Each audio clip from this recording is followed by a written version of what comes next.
Hi friends, hello, welcome to Crazy voice. இன்னைக்கு நம்ம பார்க்க போறது ஒரு துப்பறியும் நாவல் தான். வாங்க கதைக்குள்ள போகலாம். பகுதி 1.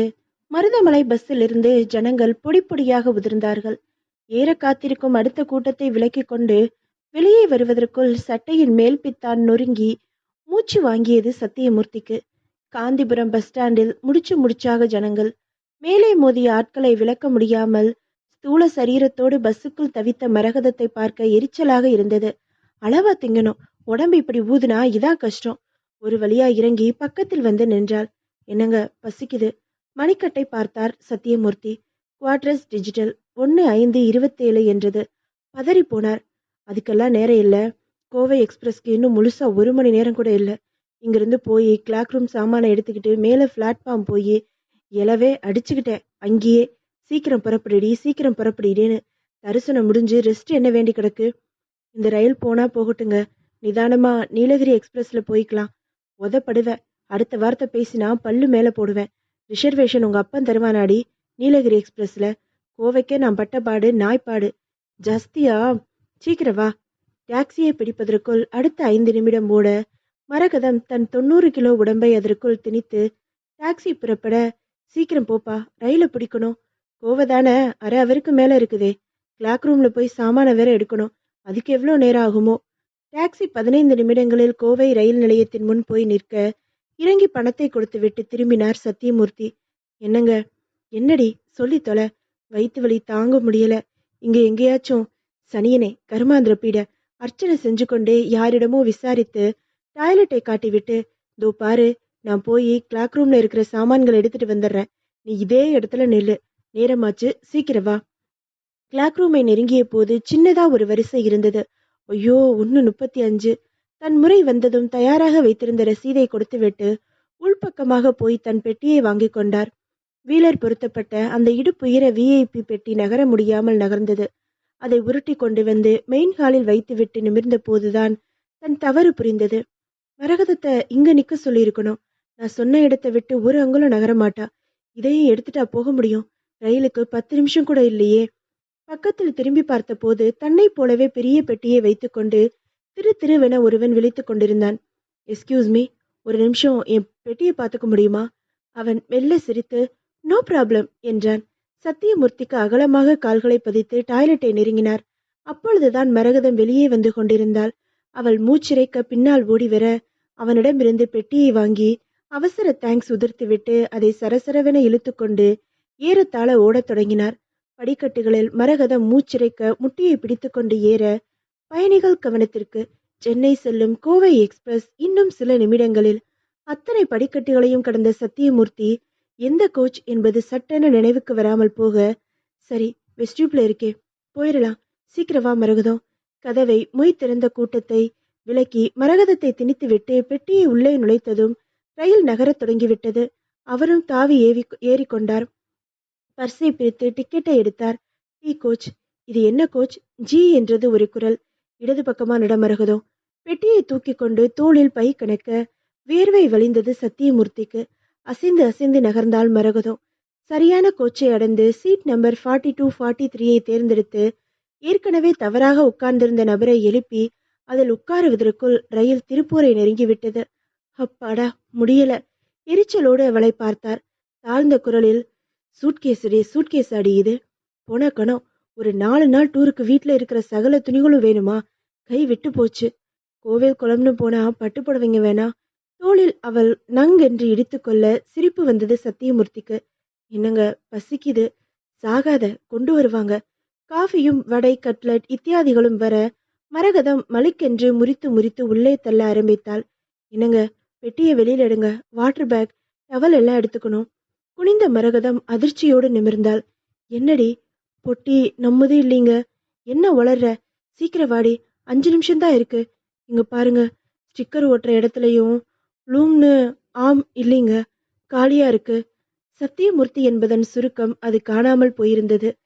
கிளாக் ரூம் நெருக்கத்தில் உதிர்ந்து போயிருக்குமா? பெட்டியோட நிறம் அதான சாம்பல் நிறம். உன்னிப்பாக பார்த்தபோது நிறம் கூட சற்று மங்கலாக தெரிந்தது. சாவியை கொண்டா. போட்டு பார்த்தபோது திறக்கவில்லை. அவனிடமும் ஏறத்தாழ இதே ரக இதே அளவுள்ள பெட்டி இருந்தது நினைவுக்கு வந்தது. அவசரத்துல மாறித்தான் போயிருக்கோம். உள்ள என்னெல்லாம் இருக்கு?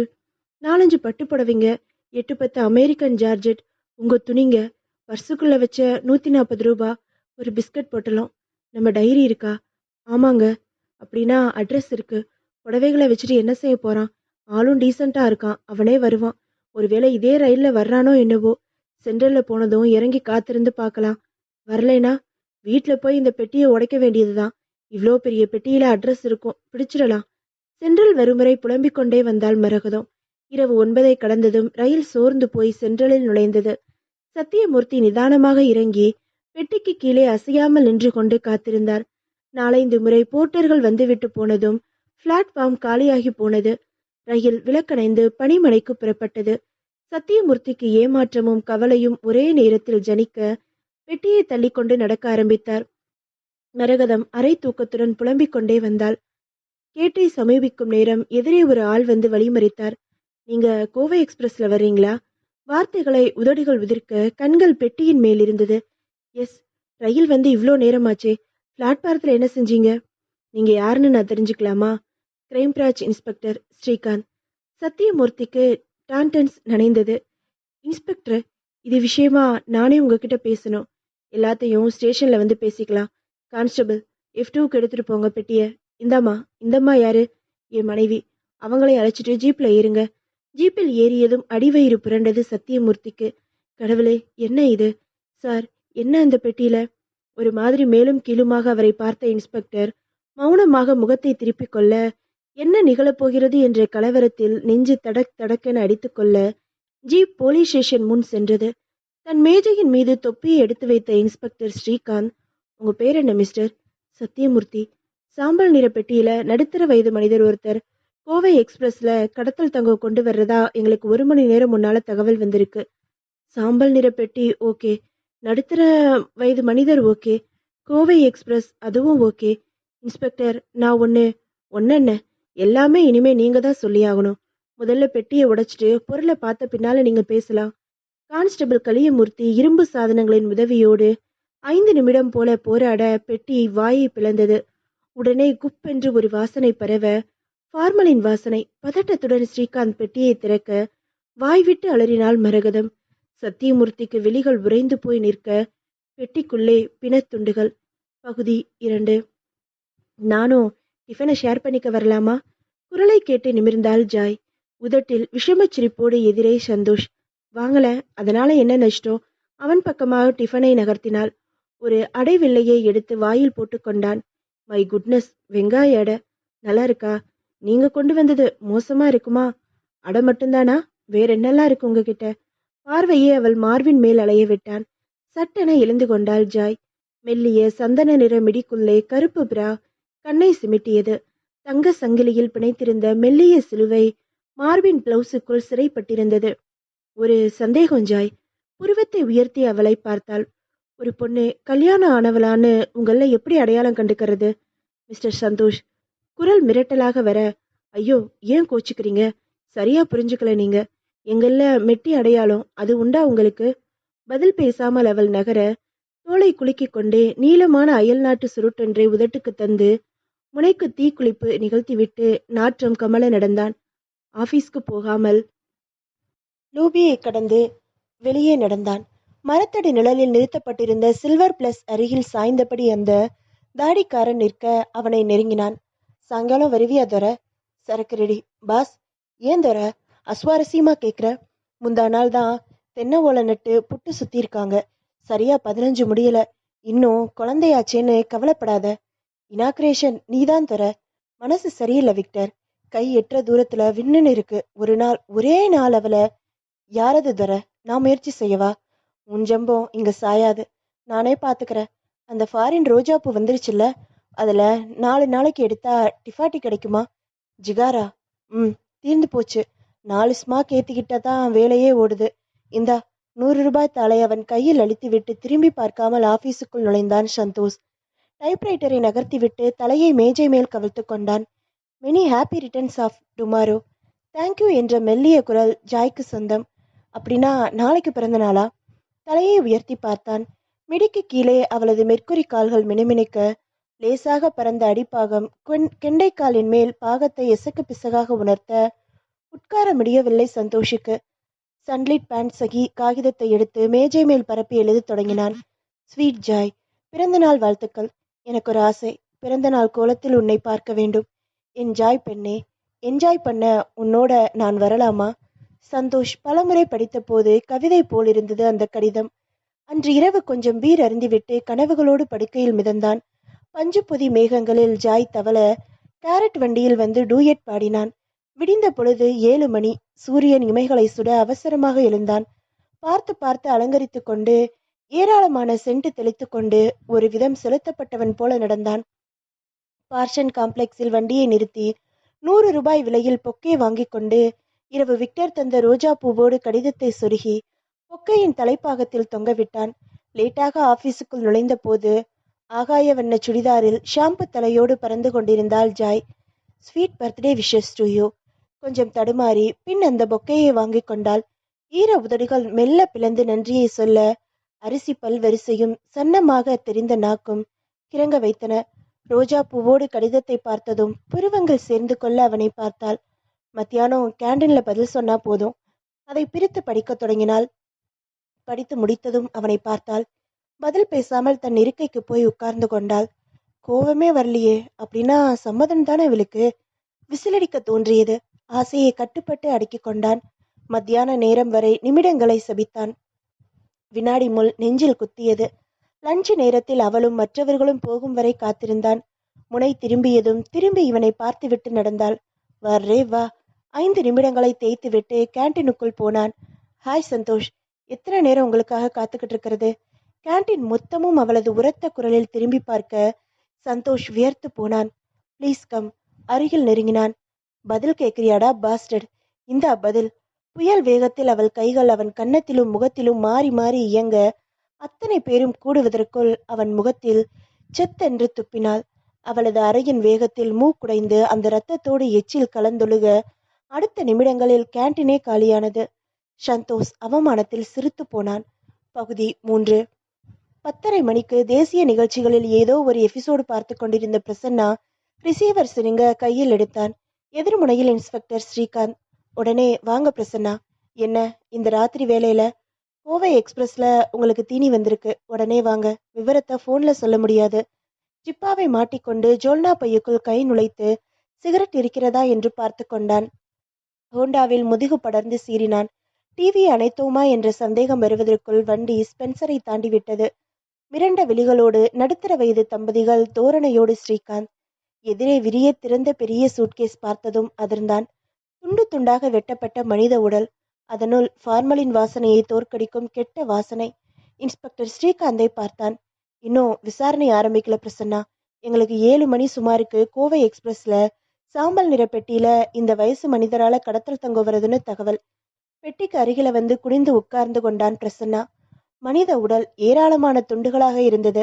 அடையாளம் தெரியாத அளவு நேர்த்தியாக அவியலுக்கு காய் வெட்டுவது போல கூறு போடப்பட்ட உடல்.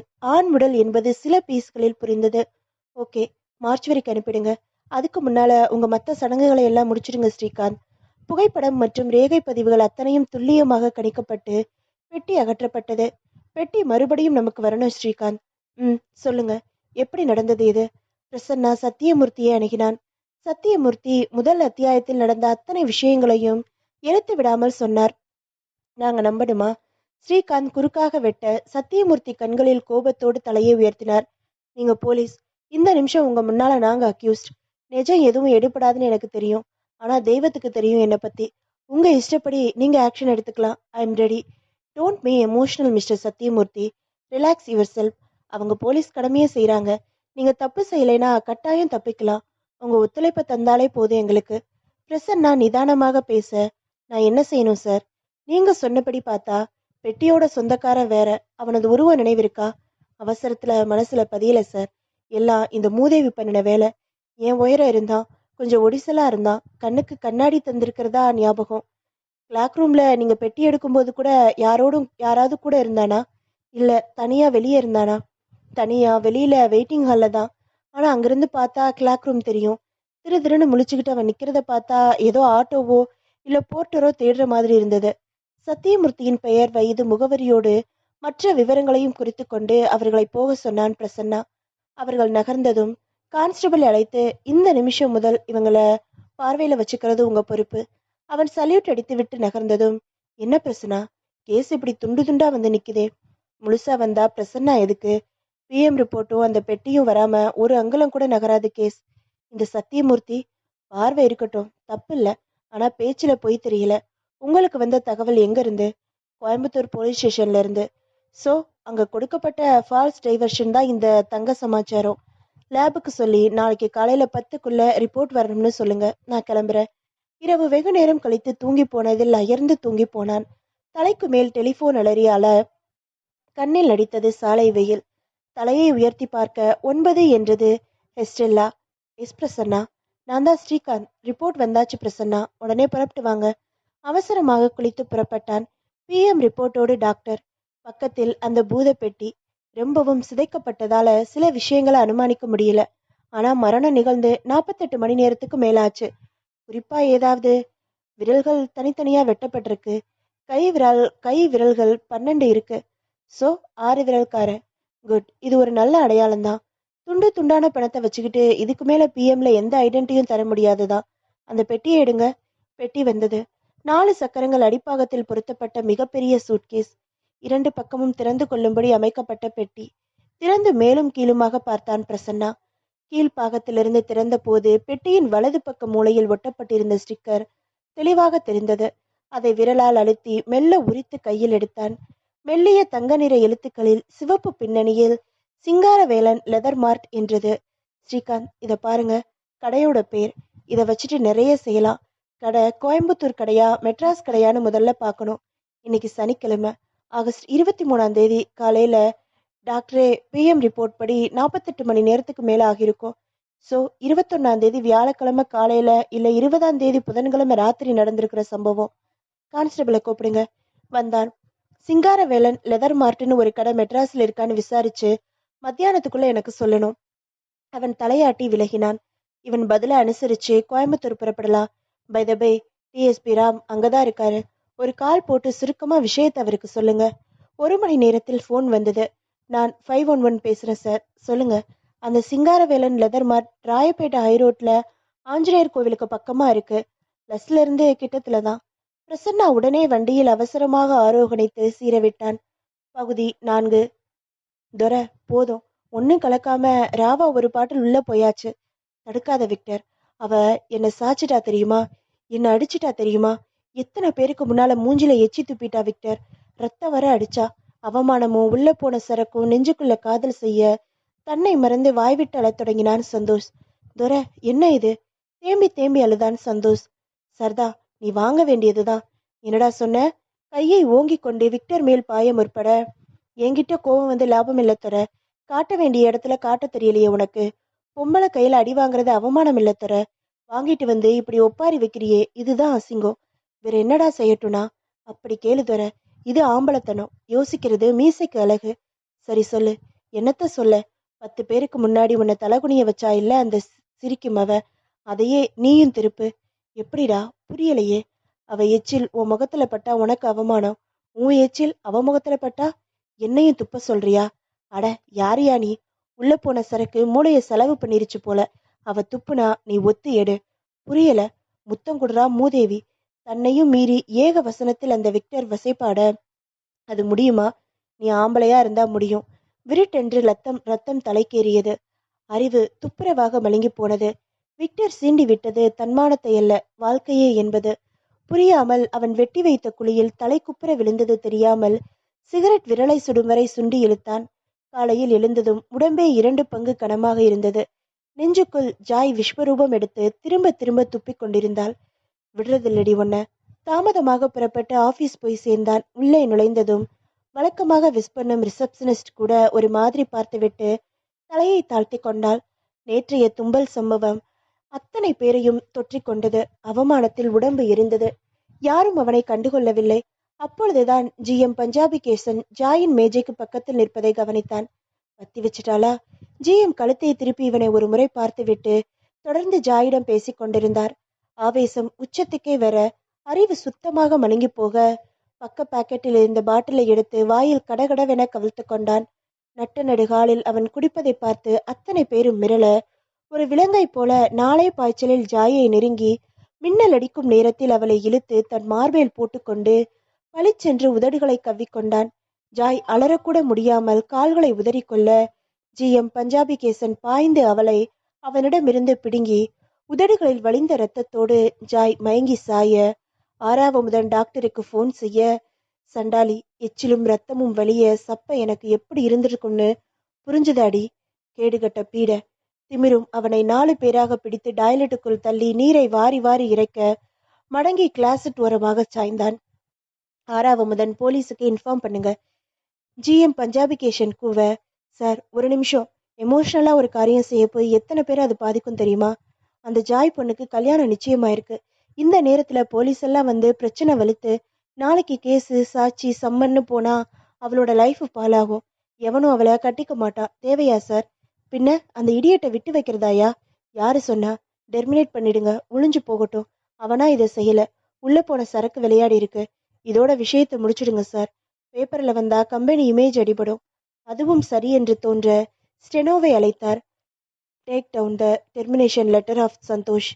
அவள் நடுக்கத்துடன் டிக்டேஷன் பண்ண தொடங்க டாக்டர் உள்ளே நுழைந்தார்.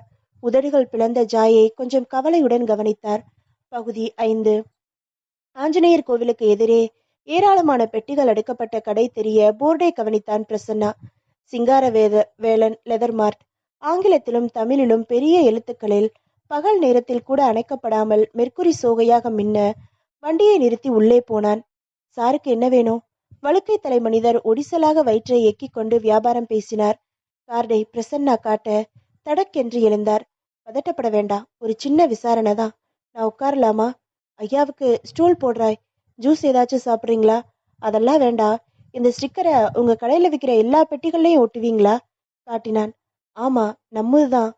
இங்க இருக்கிறதுலயே பெரிய சைஸ் சூட்கேஸை காட்ட முடியுமா? பையனுக்கு அவர் உத்தரவிட 4-5 ரகங்களில் இடுப்புயிர பெட்டிகள் வந்தன. அவற்றில் 2 பெட்டிகள் அதே போல அச்சாக இருந்தன. மேலும் கீழுமாக திரும்பி பார்த்து திறந்து பார்த்து எல்லாவித செக்கப்பையும் முடித்துக்கொண்டு சின்ன சிரிப்போடு நிமிர்ந்தான். இதோட விலை என்னங்க? 1000 சொச்சமுங்க. இது நிறைய வியாபாரம் ஆகுமா? இது அவ்வளவா போகாதுங்க. இவ்வளோ விலை கொடுத்து வாங்குறவங்க சாஸ்தி இல்ல. சாதாரணமா எல்லா பொருளுக்கும் பில்லு போடுற பழக்கம் உண்டா? அப்படின்னா சரி. எனக்கு ஒரு தகவல். இன்னைக்கு சனி வியாழக்கிழமை. இன்னைக்கு சனி வியாழக்கிழமை காலையில இதே ரக பெட்டி ஒன்று உங்க கடையில விற்பனை ஆயிருக்கா? மன்னிக்கணும், வியாழக்கிழமை கடை லீவுங்க. பளீர் என்று அறை வாங்கியது போல் இருந்தது பிரசன்னாவுக்கு. அப்படின்னா வெள்ளிக்கிழமையா? சான்ஸே இல்லை. அந்த நாள்ல பெட்டி கோயம்புத்தூர்ல இருந்திருக்கே. ஒருவேளை முன்னாலேயே வாங்கி வச்ச பெட்டியா? பார்க்க புதுசா இருக்கே. திட்டம் போட்டு செய்யப்பட்ட கொலையா இது? சரி, பில் புக் பார்த்து சமீபத்துல இது மாதிரி பெட்டி எப்போ என்னைக்கு எத்தனை விற்கப்பட்டிருக்குன்னு ஒரு கணக்கு பாருங்களேன். ஏலே கோபாலு, பில்லு புக்கை கொண்டாராய். பில் புக் வந்தது. இது ஆகஸ்டுங்களா? முதல்ல பாத்திரலாம். புரட்டி கொண்டே வந்தார். புதன்கிழமை 20ஆம் தேதி ஒரு பெட்டி போயிருக்கு. அதுக்கு முன்னால புரட்டி புரட்டி பார்த்து மார்ச்ல 3 பெட்டி போயிருக்குங்க. நோ, இதுதான் சரி. புதன்கிழமை எடுங்க. எடுத்தார். இதாங்க அன்னைக்கு கடைசி பில்லு. நிமிர்ந்து உட்கார்ந்தான் பிரசன்னா. கடை எத்தனை மணி வரைக்கும் இருக்கும்? 10:30 மணிக்கு மூடுவோங்க. வாங்கின ஆள் பேர் இருக்கா? பேர் போடுற பழக்கம் இல்லைங்க. தேதியும் விலையும் போட்டு கொடுத்துருவோம். பில் நம்பர் இருக்கும். டேமேஜ் இருந்தா அதை காட்டி மாத்திக்கலாம். எங்ககிட்ட காப்பி இருக்குங்க. நம்ம சொர்ணம் பையதான் சாயங்காலம் 4 மணிக்கு வந்தா கடையை மூடுறது அவன்தாங்க. அந்த பையனை கூட்டிட்டு வர ஏற்பாடு பண்ணுங்க. காத்திருந்தான் பிரசன்னா. 1 மணி நேரம் பிடித்தது. அந்த சொர்ணம் வர லுங்கி கட்டி வீடியில் கருத்த உதடுகளோடு தலைக்கொள்ளா முடியுடன் ஒரு தொத்தல் பையன் கார்ட்டூன் படம் போல இருந்தான். ஐயாவுக்கு பதில் சொல்லுடாய். புதன்கிழமை 20ஆம் தேதி ராத்திரி கடையை நீதானே போட்டுன? ஆமாங்க. இந்த மாதிரி பெரிய பெட்டிய அன்னைக்கு நீ வித்திருக்க? ஆமாங்க. சட்டென பதில் வந்தது. எத்தனை மணிக்குன்னு நினைவிருக்கா? 10:30க்கு கடை மூடுற நேரங்க. அந்த கஸ்மால கிராக்கி கதவு மூடின பின்னால அவசரமா உள்ள வந்துருச்சு. இருக்கிறதுல பெரிய சைஸ் பெட்டி வேணும்னு கேட்டு நிக்க முடியாம அவஸ்தையா நெளியுது. பார்க்க எப்படி இருந்தான்? நல்ல சிவப்பா, கம்பளி பூச்சி மீச வச்சுக்கிட்டு சினிமா மோகன் கணக்கா இருந்தாரு. பெட்டியை அவசரமா திறந்து பார்த்து பணத்தை அள்ளி வீசிட்டு மீதி கூட வாங்காம பறந்தாரு. எந்த பக்கமான நினைவிருக்கா? வாசல்ல நின்ன ஆட்டோவில் ஏறினதை தான் நான் பார்த்தேன். அப்புறம் எந்த பக்கம் போச்சுன்னு கவனிக்கல. கதவு மூடுற அவசரம் எனக்கு. பிடித்து கொண்டே வந்த நூல் மறுபடியும் மறந்து விட்டதா? ஆட்டோன்னு சொன்னியே, வண்டி தெரியுமா? நம்ம துலுக்கான வண்டி தாங்க.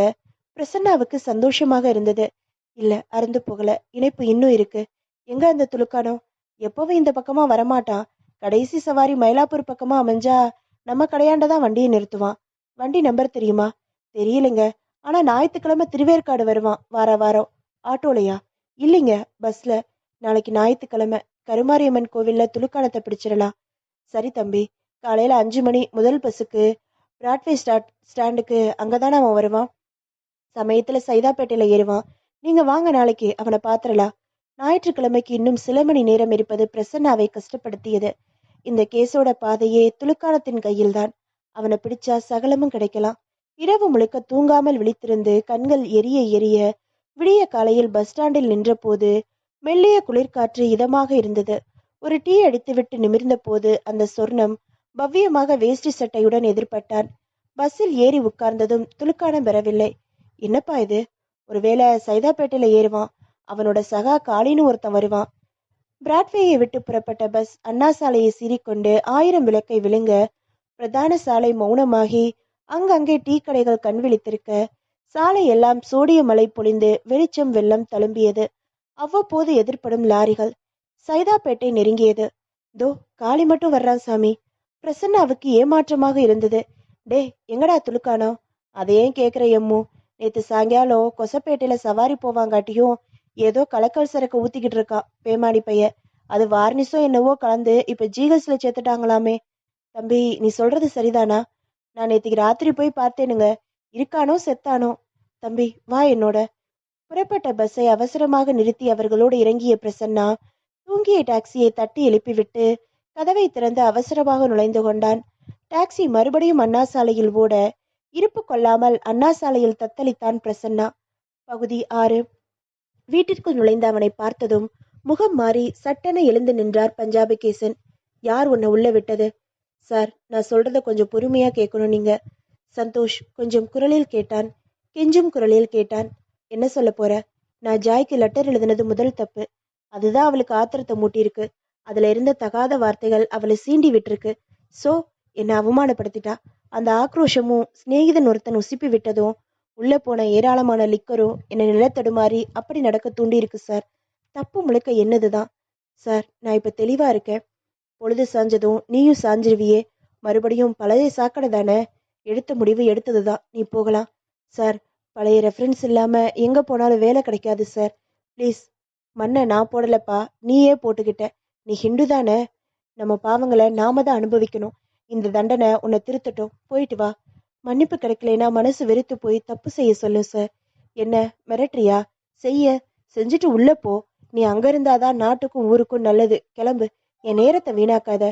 சார், என்னை மன்னிச்சு வாழ்வு கொடுங்க சார். தடால் என காலில் விழுந்தான். மன காக்கி சட்டை அணிந்த கூர்க்கா உள்ளே வந்து சல்யூட் அடித்து நின்றான். இந்த ஆளை வெளியே தள்ளி கதவை சாத்து. பதிலை எதிர்பாராமல் பஞ்சாபி கேசன் நகர மறு வினாடி கூர்க்காவின் இரும்பு கரம் சந்தோஷின் பிடரியில் இருந்தது. இவன் ஏதோ சொல்ல நினைத்த வினாடிகளில் பலவந்தமாக உந்தப்பட்டு காற்றை சீந்து கொண்டு போய் சாலையில் முகவாய் மோத குப்புற விழுந்தான்.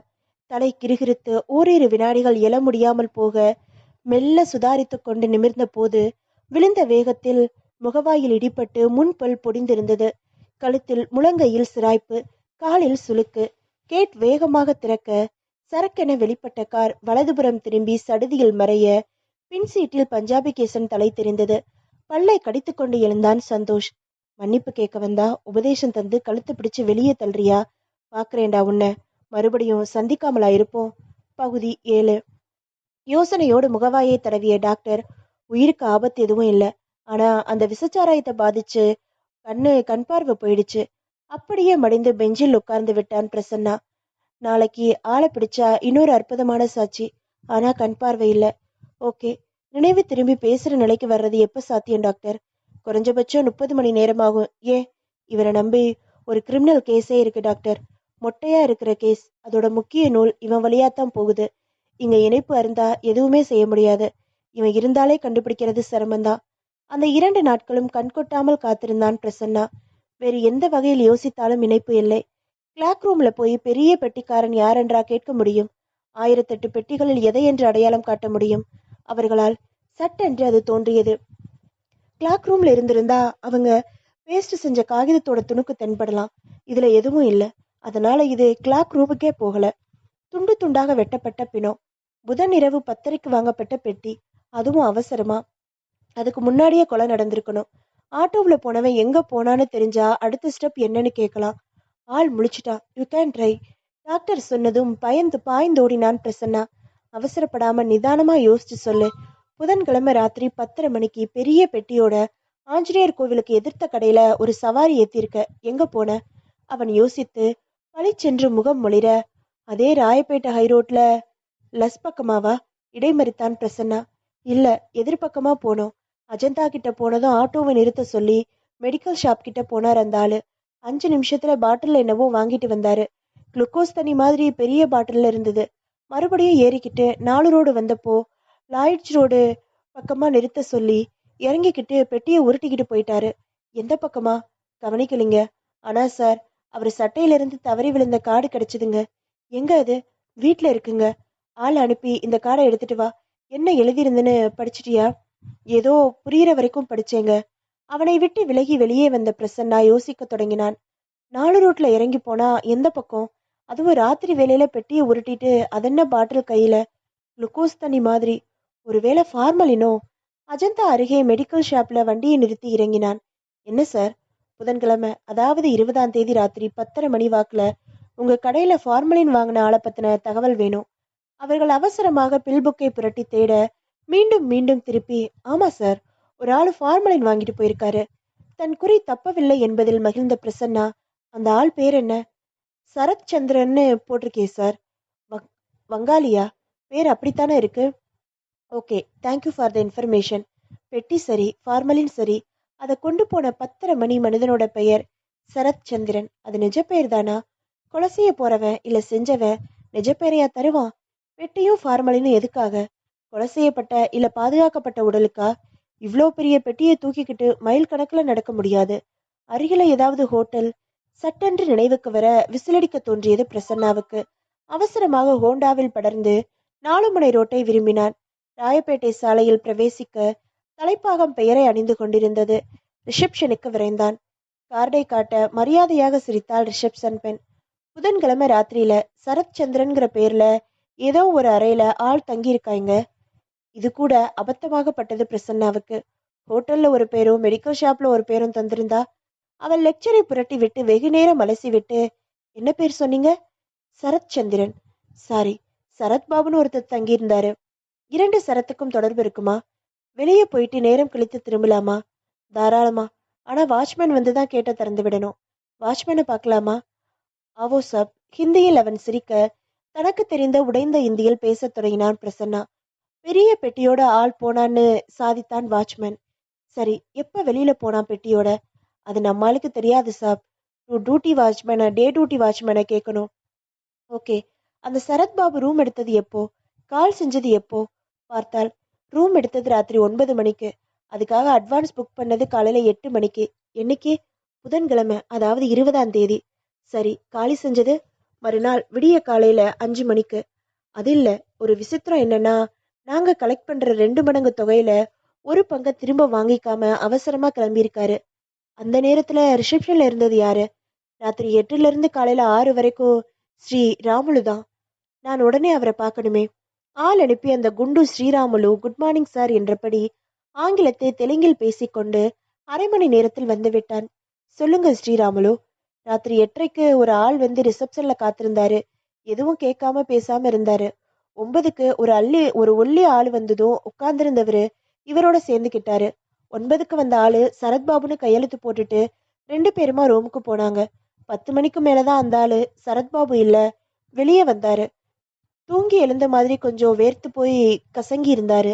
அந்த நேரத்துல ரிசப்ஷன் கவுண்டர்ல கூட்டமா இருந்துச்சு, நான் கவனிக்க முடியல. சரியா 10:45க்கு பெரிய பெட்டியோட ரூமுக்கு போனாரு. காலையில 5 மணிக்கு வந்து கணக்கு பாருங்கன்னு சொன்னாரு. அவர் எங்கன்னு கேட்டப்போ ராத்திரி என் கூட வந்தாரே, கவனிக்கலையான்னு கேட்டாரு. நான் ஒருவேளை கவனிக்காம இருந்திருப்பேன், ஒருவேளை பெட்டியோட டாக்ஸில ஏறி போயிட்டாரு. மை குட்னஸ், இன்னைக்கு செவ்வாய்க்கிழமை. கொலை நடந்தது போன புதன்கிழமை ராத்திரி. சரியா 1 வாரம். இந்த 1 வாரத்துல அந்த ரூம்ல எத்தனை பேர் தங்கியிருப்பாங்க? லெக்சரை பார்த்துவிட்டு 4 பேரு என்றான். இனி தடயங்கள் இருக்காது, எதுக்கும் பார்த்திடலாம் என்று தோன்றியது. காலை 5 மணிக்கு, அதாவது வியாழக்கிழமை காலை புறப்பட்டவன் எங்க போயிருப்பான்? பெயர் கொடுத்தவன் சரத்பாபு. பெட்டியோட வெளியே போனவன் ஏதோ ஒரு, அதாவது பெட்டிக்குள்ள சரத்பாபோட போனோம். வெள்ளிக்கிழமை சத்தியமூர்த்தி கிட்ட வந்திருக்கிறது, அதுவும் கோயம்புத்தூர்ல. கோவை எக்ஸ்பிரஸ்ல 6 மணிக்கு போயிருக்கலாம். ரிசர்வேஷன் சார்ட்டை பார்த்தா தெரியும். வண்டியை சென்ட்ரலுக்கு விரட்டினான் பிரசன்னா. ரிசர்வேஷன் சார்ட் பார்க்கணும். அதுல எதுவும் தெரியாது சார். கூட்டம் குறைஞ்ச காலத்துல அப்படியே பணத்தை வாங்கிட்டு டிக்கெட் அலாட் பண்ணிடுவோம். நம்பர் தான் முக்கியம் எங்களுக்கு. இடிந்து போய் உட்கார்ந்தான் பிரசன்னா. பகுதி 8. இதுக்கு முன்னால எங்க வேலை செஞ்சீங்க மிஸ்டர் சந்தோஷ்? தயாராக வைத்திருந்த பொய்யை சட்டென்று அவிழ்த்து விட்டான். மிசோரத்துல ஜெராமிக் பிசினஸ் பண்ணிட்டு இருந்தோம். திடீர்னு வந்த நிலநடுக்கத்துல எங்க ஃபேக்டரி பாதிக்கப்பட்டு பல லட்சங்கள் நஷ்டமாயிடுச்சு. தமிழ்நாட்டுக்கே திரும்பிட்டோம். இன்ஷூர் பண்ணலையா? பண்ணியிருக்கோம். அது கிடைச்சு மறுபடியும் ஆரம்பிச்சு அது வரைக்கும் சும்மா இருக்க பிடிக்கல. அதனாலதான் இந்த முயற்சி. தெளிவான ஆங்கிலத்தில் எல்லா கேள்விகளுக்கும் அவன் பொருத்தமாக பதில் சொல்ல அவர்களுக்கு பிடித்து போனது. Okay, almost you are selected. Thank you sir. மகிழ்ச்சியில் உடம்பு நடுங்கியது அவனுக்கு. நம்பிக்கை இழந்து தவித்த நேரத்தில் நல்லதொரு வேலை. நாங்க இன்னும் முடிக்கல, அவசரப்படுறீங்களே? எங்க சீனியர் டைரக்டர்ஸ் 2 பேர் பார்க்கணும் உங்களை. அதுல ஒன்றும் பிரச்சனை இல்லை. ஒரு ஃபார்மல் சங்கதி தான். அது முடிஞ்சிட்டா ஆர்டர் தந்துருவோம். 15 நிமிடங்கள் போல வெளியில் அவன் காத்திருந்தான். அழைப்பு வந்தது. லிப்டில் நுகர்ந்து 8வது மாடிக்கு எழும்பினான். கதவு திறந்ததும் ஏசியின் குளிர் முகத்தில் அறைய மெல்லிய யுடிகுலேஷன் வாசனையோடு லாமினேட் கதவு விரிய உள்ளே நுழைந்தான். மங்கலான வெளிச்சத்தில் நட்சத்திர ஹோட்டல் தனமான அந்த அறை தெரிய, may come in sir? Yes please. சொல்லிய நபர் திரும்பிய போது பூமி காலிக்கடியில் நழுவியது. சாக்லேட் நிற சஃபாரியில் பஞ்சாபி கேஷன். இவனை பார்த்ததும் சிவப்பு இன்டர்காம் முயல் குட்டியை செல்லமாக தடவி காதுக்கு தந்தார். மெல்லிய குரலில் ஏதோ கேட்டு எதிர்முனை பதில்களுக்கு தலையசைத்து, no, not not satisfied. He is a liar. எனக்கு தெரியும். பழைய கதை எனக்கு தெரியும். ஸோ டிராஃப்கிம் வைத்து விட்டார். சார், நீங்க போகலாம் மிஸ்டர் சந்தோஷ். அந்த பெயரை அழுத்தி சொன்னார். வெளியில் வந்தான். 8வது மாடியிலிருந்து குதித்து சாகலாமா என்று கூட ஒரு எண்ணம் மின்னல் போல் வந்து போனது. அந்த சண்டாளி ஜாய் தான் சகலத்துக்கும் காரணம். ஒரு சம்பவம் வாழ்க்கை பாதையவே திருப்பிடுச்சு. அதுவரை அடக்கி வைத்திருந்த வெறி மறுபடியும் விஸ்வரூபம் எடுத்தது. அதாவது செய்ய வேண்டும் என்ற ஆவேசம் அலைக்கழித்தது. மன்னிப்பு கேட்டும் மறக்கல அவளை சும்மா விடக்கூடாது.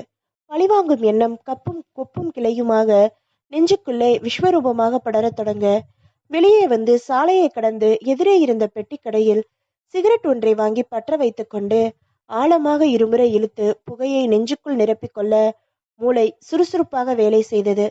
ஜாய் இருந்த வீடு அவனுக்கு தெரியும். தோழி ஒருத்தியின் வீட்டில் அறை ஒன்றில் அவள் தங்கி இருந்ததும் தெரியும். அங்க போலாமா? அவர்கள் பழைய சம்பவங்கள் எல்லாம் தெரிந்தவர்களாய் இருந்தால் உதைத்தது. அடுத்த சிகரெட்டை உதடு நாட பற்ற வைக்கும் போது பளிச்சென கண்கள் அது பட்டது. ஸ்கூட்டரில் யாரோ ஒருவனது இடுப்பை தடவியபடி ஜாய் போய்க் கொண்டிருந்தாள். யார் அது? யோசிக்க இது நேரம் இல்லை. பளிச்சென்று சிகரெட்டை வீசி எறிந்து விட்டு அருகில் இருந்த ஆட்டோவில் நுழைந்து, அந்த நீல ஸ்கூட்டரை ஃபாலோ பண்ணு, விட்டுறாத. ஆட்டோ ஓடத் தொடங்கியதும் பார்வையை ஸ்கூட்டரில் பதித்தபடி யோசிக்க தொடங்கினான். யார் அந்த ஆளு? ஒருவேளை கல்யாணம் முடிஞ்சிருக்குமோ? புருஷனாத்தான் இருக்கும். கிண்டி இன்ஜினியரிங் காலேஜ் தாண்டி அடையாரை கடந்து ஈராசை தொடர்ந்து திருவான்மியூரை விரும்பிக் கொண்டிருந்தது ஆட்டோ. பிரதான சாலையை புறக்கணித்து சரையல் என மணரோட்டில் ஓடி வலப்பக்கம் திரும்ப மகாலட்சுமி அவென்யூ என்ற போர்டு சாய்ந்திருந்தது. எம்ஐஜி பிளாட்டின் முன்னால் ஸ்கூட்டர் நிற்க சற்று தள்ளி ஆட்டோ நின்றது. ஒன்றன் மேல் ஒன்றாக வீடுகள். கேட்டில் ராக மாளிகா என்ற பித்தளை எழுத்துக்கள். ஆட்டோவை அனுப்பிவிட்டு விலகி நின்று கவனித்தான். ஸ்கூட்டரை தள்ளிக்கொண்டு அவன் மெல்ல நடக்க உள்பக்கம் திரும்பி காணாமல் போனாள் ஜாய். 5 நிமிடங்களில் 3வது மாடியில் தோன்றி அவள் கதவை திறப்பது தெரிந்தது. இடம் தெரிந்துவிட்டது. இனி இங்க நிக்க கூடாது. பதட்டப்படாம நிதானமா யோசிக்கணும். தெளிவா தீர்மானிச்சு திட்டமிட்டு இவளை சாய்க்கணும். ஒரே கல்லுல 2 மாங்க அடிக்கணும். ஸ்கூட்டரை நிறுத்திவிட்டு அவன் வந்ததும் கீழ் வீட்டுக்காரர், ஹலோ பிரான்சிஸ், என்ன அதிசயமா வீட்ல? டூர் எதுவும் இல்லையா? இன்னைக்கும் நாளைக்கும் ரெஸ்ட். நாளான்னைக்கு பெங்களூர் போனா 1 வாரம் அங்கதான் வேலை. மெடிக்கல் ரெப் உத்தியோகமே அலைஞ்ச பொழப்பு. பெயர் பிரான்சிஸ், உத்தியோகம் மெடிக்கல் ரெப். நாளான்னைக்கு பெங்களூர் பயணம். எந்த கம்பெனியா இருக்கும்? எதுவானா என்ன? அடுத்த வாரம் ஊர்ல இருக்க மாட்டான். அடியே ஜாய், எச்சியை துப்புனியா? உடம்பு முழுவதும் எச்சில் பண்ண வர்றேண்டி. குப்பையை வீசுவதற்காக மேல் மாடியில் தோன்றிய ஜாய் தற்செயலாக இவனை கவனிக்க மிரண்டு போய் சரையல் என நுழைந்து விட்டாள். பகுதி 9. சரத்பாபுவை கொலை செஞ்சுட்டு பிணத்துண்டுகளை பெட்டியில் அடைச்சவன் காலையில 5 மணிக்கு புறப்பட்டு போயிருக்கான். அந்த ஸ்ரீராமுலு, கடப்பையன் சொன்னம், மெடிக்கல் ஷாப்கார, 3 பேரும் சொன்ன அடையாளங்கள் ஒரே மாதிரியா தான் இருக்கு. மறுநாள் பெட்டியோட கோவை சேர்ந்திருக்கணும். வெள்ளி மத்தியானம் வரை எங்க தங்கியிருந்திருப்பான்? இந்த பெட்டி மாற்றம் தற்செயலா நிகழ்ந்ததுதான். என்ன செய்யறது பிணத்தைன்னு அவ யோசிச்ச சமயம் அதே ரக பெட்டியோட சத்தியமூர்த்தி சிக்கிக்கிட்டது புத்திசாலித்தனமா தள்ளி விட்டுருக்கான். கேச திசை திருப்ப கோவை போலீஸ்க்கு கடத்தல் தங்கம்னு அவனே செய்தி தந்திருக்கணும். இன்ஸ்பெக்டர் ஸ்ரீகாந்த் மூலமா அந்த ஹோட்டல் நிறைய குடைஞ்சதுல எந்த தடையும் கிடைக்கல. ஆஸ்பத்திரிக்கு வந்தப்போ துலுக்கானம் தேறி இருந்தான். சார், வீட்டுல 4-5 கார்டு இருந்திருக்கு, எதுன்னு எனக்கு புரியலைங்க. ஒவ்வொன்றாக புரட்டினான் பிரசன்னா. குப்தா ஸ்டுடியோ. நீ என்ன சொன்ன? GUPன்னு படிச்சதா சொன்னல? ஆமாங்க. அப்ப அந்த கார்டு இதுதானா? முகவரி பார்த்த போது அடையாறு என்றது. போட்டோ ஸ்டுடியோவுக்கும் கொலகாரனுக்கும் என்ன தொடர்பு? ஹோண்டா சீரியது. அடையாறு பஸ் ஸ்டாண்டை தொட்டு சாஸ்திரி நகர் போகும் திருப்பத்தில் 4வது அவென்யூவின் முனையில் சாதுவாக தெரிந்தது அந்த சின்ன போர்டு. குப்தா ஸ்டுடியோ. உள்ளே நுழைந்தான். உட்காருங்க சார். போட்டோ எடுக்கணுமா? கொஞ்சம் தகவல்கள் வேணும். உங்க கார்டு இல்லையா? ஆமா சார். எப்படி அடிச்சிருப்பீங்க? இது லேட்டஸ்ட். ஆகஸ்ட் 2வது வாரத்துல தான் அடிச்சோம். ம். எப்ப டிஸ்ட்ரிபியூஷன் எல்லாம்? கஸ்டமருங்க தான். போட்டோ எடுக்க வர்றவங்களுக்கு எல்லாம் தருவீங்களா? அது எதுக்கு? கேமராவோ ஃபிலிமோ வாங்க வர்றவங்களுக்கு தருவோம். எங்க சேல்ஸ் ரெப் வெளியில போனா கொடுப்பாங்க. ஆனா அதுல அவங்க பேர் இருக்கும். இது பிளாங்க் கார்டு. கொஞ்சம் அதிக விலைக்கு விற்போம். என்னெல்லாம் கேமரா வச்சிருக்கீங்க? நம்ம இந்தியன் மேக், அக்பா கிளிக், அப்புறம் ஃபாரின் மினோலிடினா. கொஞ்சம் அதிக விலைக்கு விற்போம். சமீபத்துல, அதாவது ஆகஸ்ட்ல இந்த கார்டை இஷ்யூ பண்ணியிருக்கீங்க. எவ்வளோ கேமரா வித்திருக்கீங்கன்னு லிஸ்ட் இருக்கா? பார்த்தான். கிளிக். 8 கேமராவும் மினோலிடினா ஒன்றும் வித்திருக்கோம். அது அத்தனைக்கும் பேரு முகவரியும் இருக்கா? இருக்கு சார். உடனே கொடுங்க. நானே லிஸ்ட் எடுத்துக்கிறேன். கவனமாக ஒவ்வொரு பெயரையும் முகவரியையும் எழுதத் தொடங்கினான். ஃபிலிம் வாங்கிய லிஸ்ட் இருக்கா? நிறைய பேர் வாங்குறாங்க. அதெல்லாம் வெறும் பில் மட்டும்தான் சார். பிரசன்னா வெளியில் வந்தான். சோர்ந்திருந்தான். இது போகாத ஊருக்கு வழியோ என்று தோன்றியது. பிலிம் வாங்கிய ஆளா இருந்தா இந்த வலைக்குள்ள கண்டிப்பா சிக்க மாட்டான். மொத்தத்துல இந்த கொலைக்கும் ஏதோ ஒரு போட்டோவுக்கும் கண்டிப்பா தொடர்பு இருக்கணும் என்று மட்டும் தோன்றியது. கிளிக்குகளை தவிர்த்து அந்த மினோலினா முகவரியை முதலில் தேர்ந்தெடுத்தான். வண்டியை உசுப்பி 1 மணி நேரம் கிட்டத்தட்ட பயணம் செய்து சோர்ந்து ஆவடியை அடைந்தான். கொச்சலான சந்துகளில் திரும்பி வீட்டை அடைந்த போது பெரிய தொந்தியோடு தன்னை அறிமுகப்படுத்தி கொண்டான் ஆளாள சுந்தரம். உங்க மினோலிடனா கேமரா பத்தி கொஞ்சம் தகவல் வேணுமே. கிடைச்சிருச்சா சார் அது? பிரசன்னா அதிர்ந்தான். என்ன சொல்றீங்க நீங்க? போன மாசம், அதாவது ஆகஸ்ட் 12ஆம் தேதி, ஜூலை 12ன்னு சொல்லுங்க. ஆ, சாரி, போன மாசம் இல்ல, ஆகஸ்ட் 12ஆம் தேதி தான். அன்னைக்கு குடும்பத்தோட கோல்டன் பீச் போயிருந்தப்ப மினோலிடா தொலைஞ்சு போச்சு சார். மறுபடியும் நூல் அருந்து போக செயலிழந்து நின்றான் பிரசன்னா. பகுதி 10. 2 நாட்கள் பல்லை கடித்து காத்திருந்தான் சந்தோஷ். எப்ப போகலாம் என்று நேரத்தை தேர்ந்தெடுப்பதில் தீவிரமாக இருந்தான். அவளும் வேலைக்கு போயிட்டா. பகல் நேரத்துல வீடு பூட்டித்தான் இருக்கும். வேலைக்கு போறாளா இல்ல ரிசைன் பண்ணியாச்சா? சட்டையை மாட்டிக்கொண்டு எதிரே இருந்த பப்ளிக் பூத்தில் 1 ரூபாயை கொடுத்து நம்பரை சுழற்றினான். Hello, good morning. Wilson Macaulay? Good. I speak to miss Joy Francis. அரை நிமிடங்கள் எதிர்முனையில் மௌனம் சாதித்து, ஹீ இஸ் ஆன் லீவ். நீங்க யாரு? ரிசீவரை அதன் மடியில் கிடத்திவிட்டு வெளியே வந்தான். லீவா? அப்படின்னா வீட்டுல தனியா இருக்காளா? 11 மணி வரை மௌனம் சாதித்தான். அது ஒரு இரண்டுங்கெட்டான் நேரம். ஜாய் வீட்டுக்குள்ள தனியா இருந்தா இதை விட அருமையான இன்னொரு நேரம் இல்லை. ஆண்கள் வேலைக்கு போய், பிள்ளைகள் பள்ளிக்கு போய், சில வீட்டு பெண்கள் பூட்டிக்கொண்டு நூன் ஷோவுக்கும் வேறு சிலர் தாழ்பாலை போட்டு படுத்து தூங்கும் அமைதியான நேரம். ஆட்டோ பிடித்து மகாலட்சுமி அவென்யூவுக்கு விரட்டினான். உள்ளே இறங்கி நடந்ததும் மரண அமைதி. ஒரு மொபைல் லாண்ட்ரியும் ஐஸ் வண்டிக்காரனும் ஓரமாக தூங்கிக் கொண்டிருந்தார்கள்.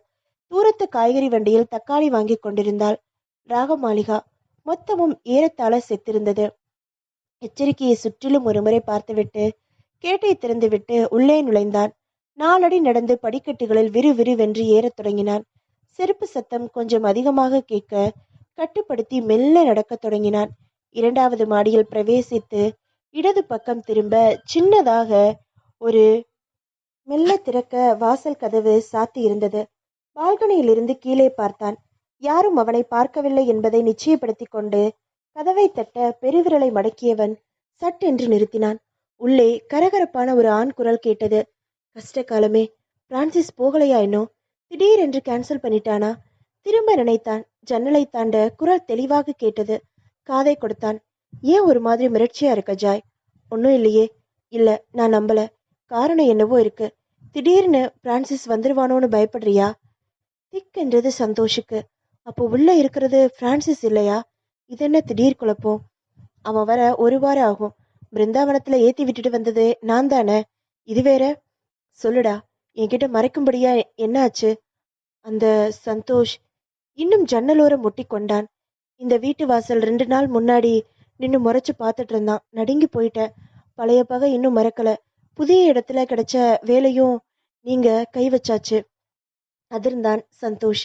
அப்படின்னா உள்ள இருக்கிறது? ஆர்வம் தாழாமல் ஜன்னலை ஆராய்ந்தான். அதன் மேல்பாகம் கம்பி தடுப்பிட்ட வெற்றிடம்.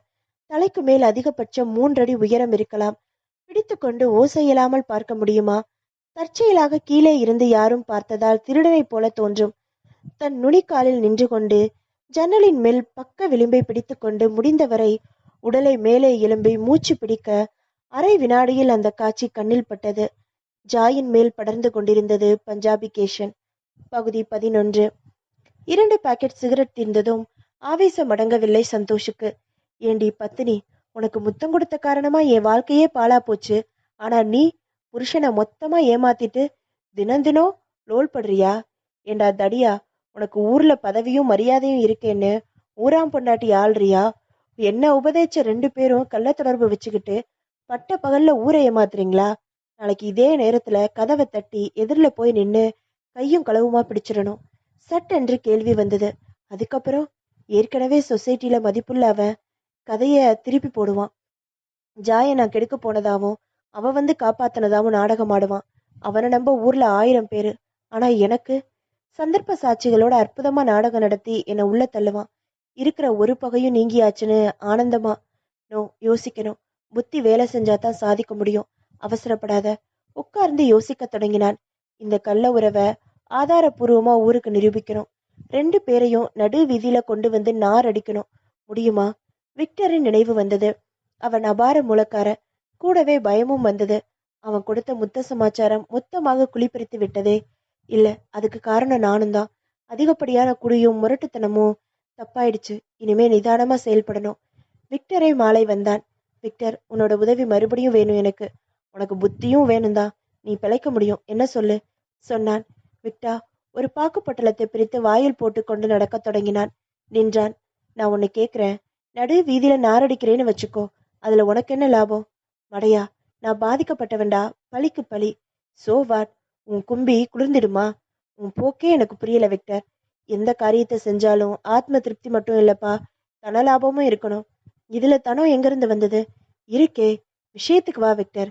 சந்தோஷ் கண்ணா, இந்த பதட்டம் தான் உனக்கு ஏம. நீ ரோட்ல நிக்க காரணமே இந்த அவசரம்தான். கொலையே செஞ்சா கூட சொம்பு தண்ணி எடுத்து கால் கழுவிக்கிற மாதிரி நிதானமா நடத்தணும்.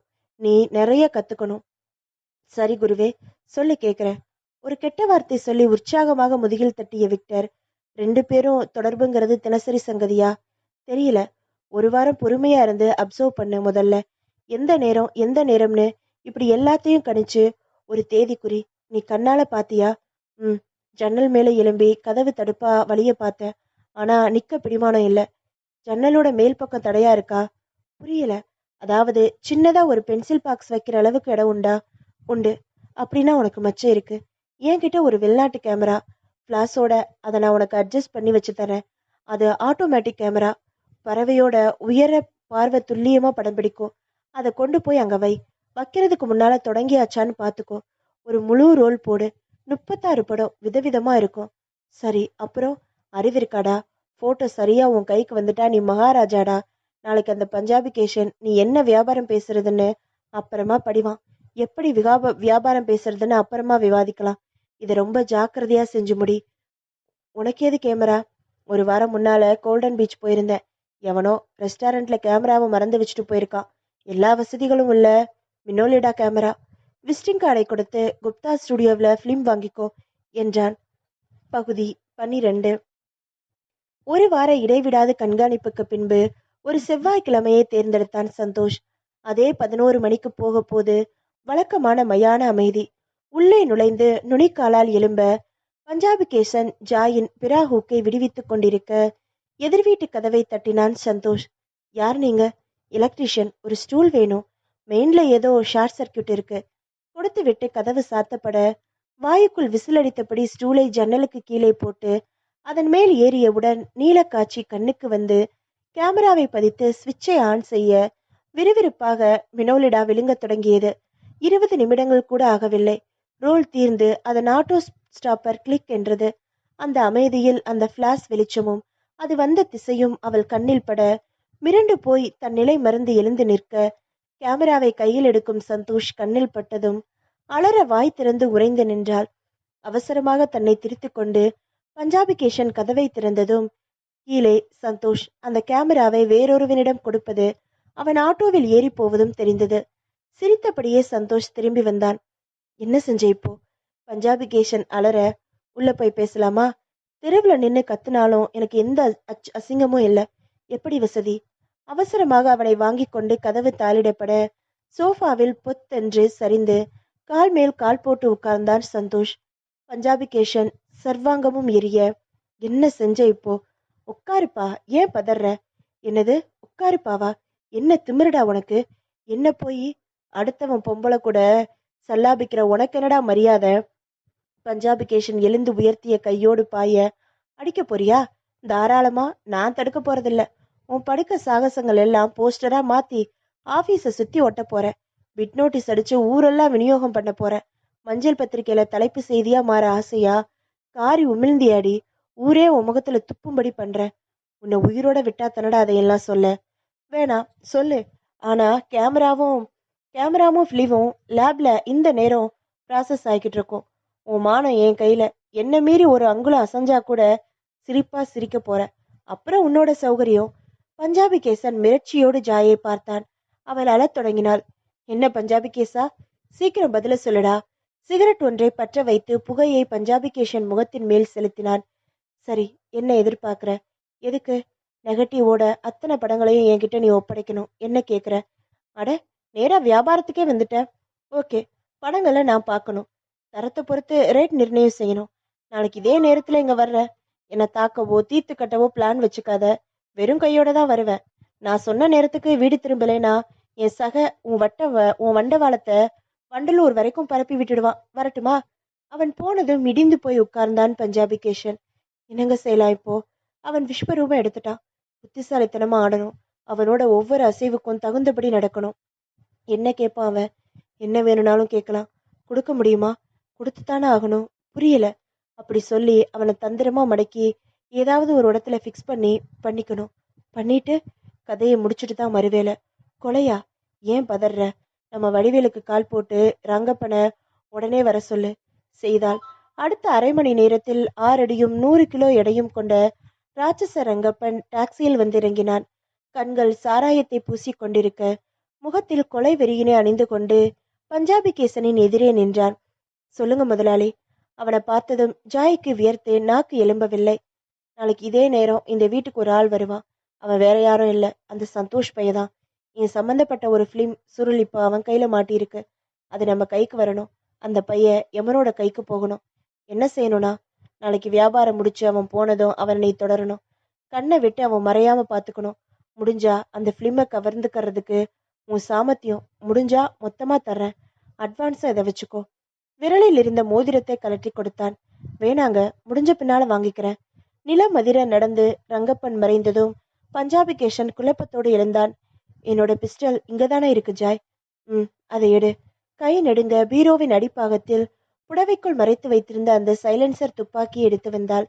திறந்து உள்ளே செக் செய்த பஞ்சாபி கேஷன், 5 புல்லட் இருக்கு, தாராளம். சிரித்தபடி வாசலை நோக்கி நடக்க நெஞ்சு முழுக்க திகிலை அப்பிக்கொண்டு பால்கனியில் நின்றாள் ஜாய். பகுதி 13. என்னப்பா சொல்ற நீ? பதறினான் சந்தோஷ். எந்த சுவிட்ச் அழுத்த சொன்ன? கீழே பச்சையா இருக்கிற பட்டனை. நீ அவசரத்துல நடு பட்டன் அழுத்த போக ஃபிலிம் மூவ் ஆகாம அரெஸ்ட் ஆகியிருக்கு. ஃபிளாஷ் மட்டும் வேலை செய்ய ஆரம்பிச்சப்போ ஃபிலிமோட சில்வர் ஃப்ரேமை கோட்டிங் ரியாக்ட் ஆகி எல்லாமே ஜாம் ஆகி ஒண்ணுமே வரல. ஃபிலிம்மே ஓடல. ஐயோ, இப்ப என்னடா செய்யறது? போய் சாவு. குபேரனாக கிடைச்ச வாய்ப்பை கோகையா மூஞ்சில முழிக்காத போ.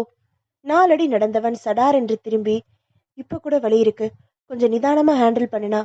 என்னடா அது? நீ சொன்னபடி போய் வியாபாரம் பேசு. 25 லட்சம் ரூபாயோட குறிப்பிட்ட இடத்துக்கு வந்தா பிலிம் நெகட்டிவை திருப்பி தர்றேன்னு பேசு. கண்டிப்பா பணம் வரும். அது போதுமே நமக்கு. விசா எடுத்து சிங்கப்பூர் போயிடலாம். எந்த எந்த இடம்னு ஃபிக்ஸ் பண்ணலாம். அதை அவனோட வசதிக்கு விட்டுரு. உன் கையில அவனோட கௌரவம் இருக்கு. கண்டிப்பா வருவான். நேரமாச்சு, நீ கிளம்பு உடனே. சந்தோஷ் புறப்பட்டதும் அதுவரை எல்லாவற்றையும் கேட்டுக்கொண்டிருந்த நெடிய உருவம் சரசரவென வழுக்கி சந்தில் மறைந்தது. பகுதி 14. என்ன எதிர்பார்க்குற? 25 லட்சம்.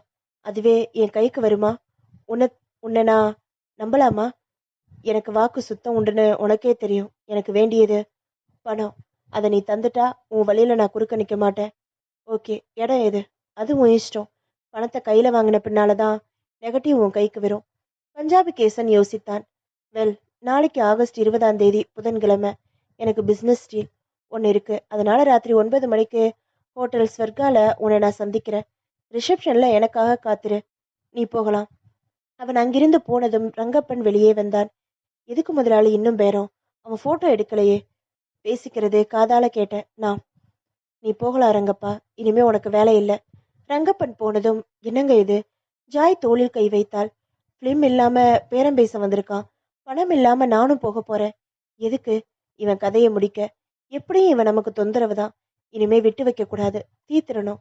நீ உடனே நம்ம டிராவல் ஏஜென்சிக்கு கால் போட்டு நாளைக்கு திருவனந்தபுரம் மெயில்ல சாயங்காலம் 6:40க்கு எனக்கு ஒரு பர்த் எர்ணாகுளத்துக்கு ரிசர்வ் ஏற்பாடு பண்ணு.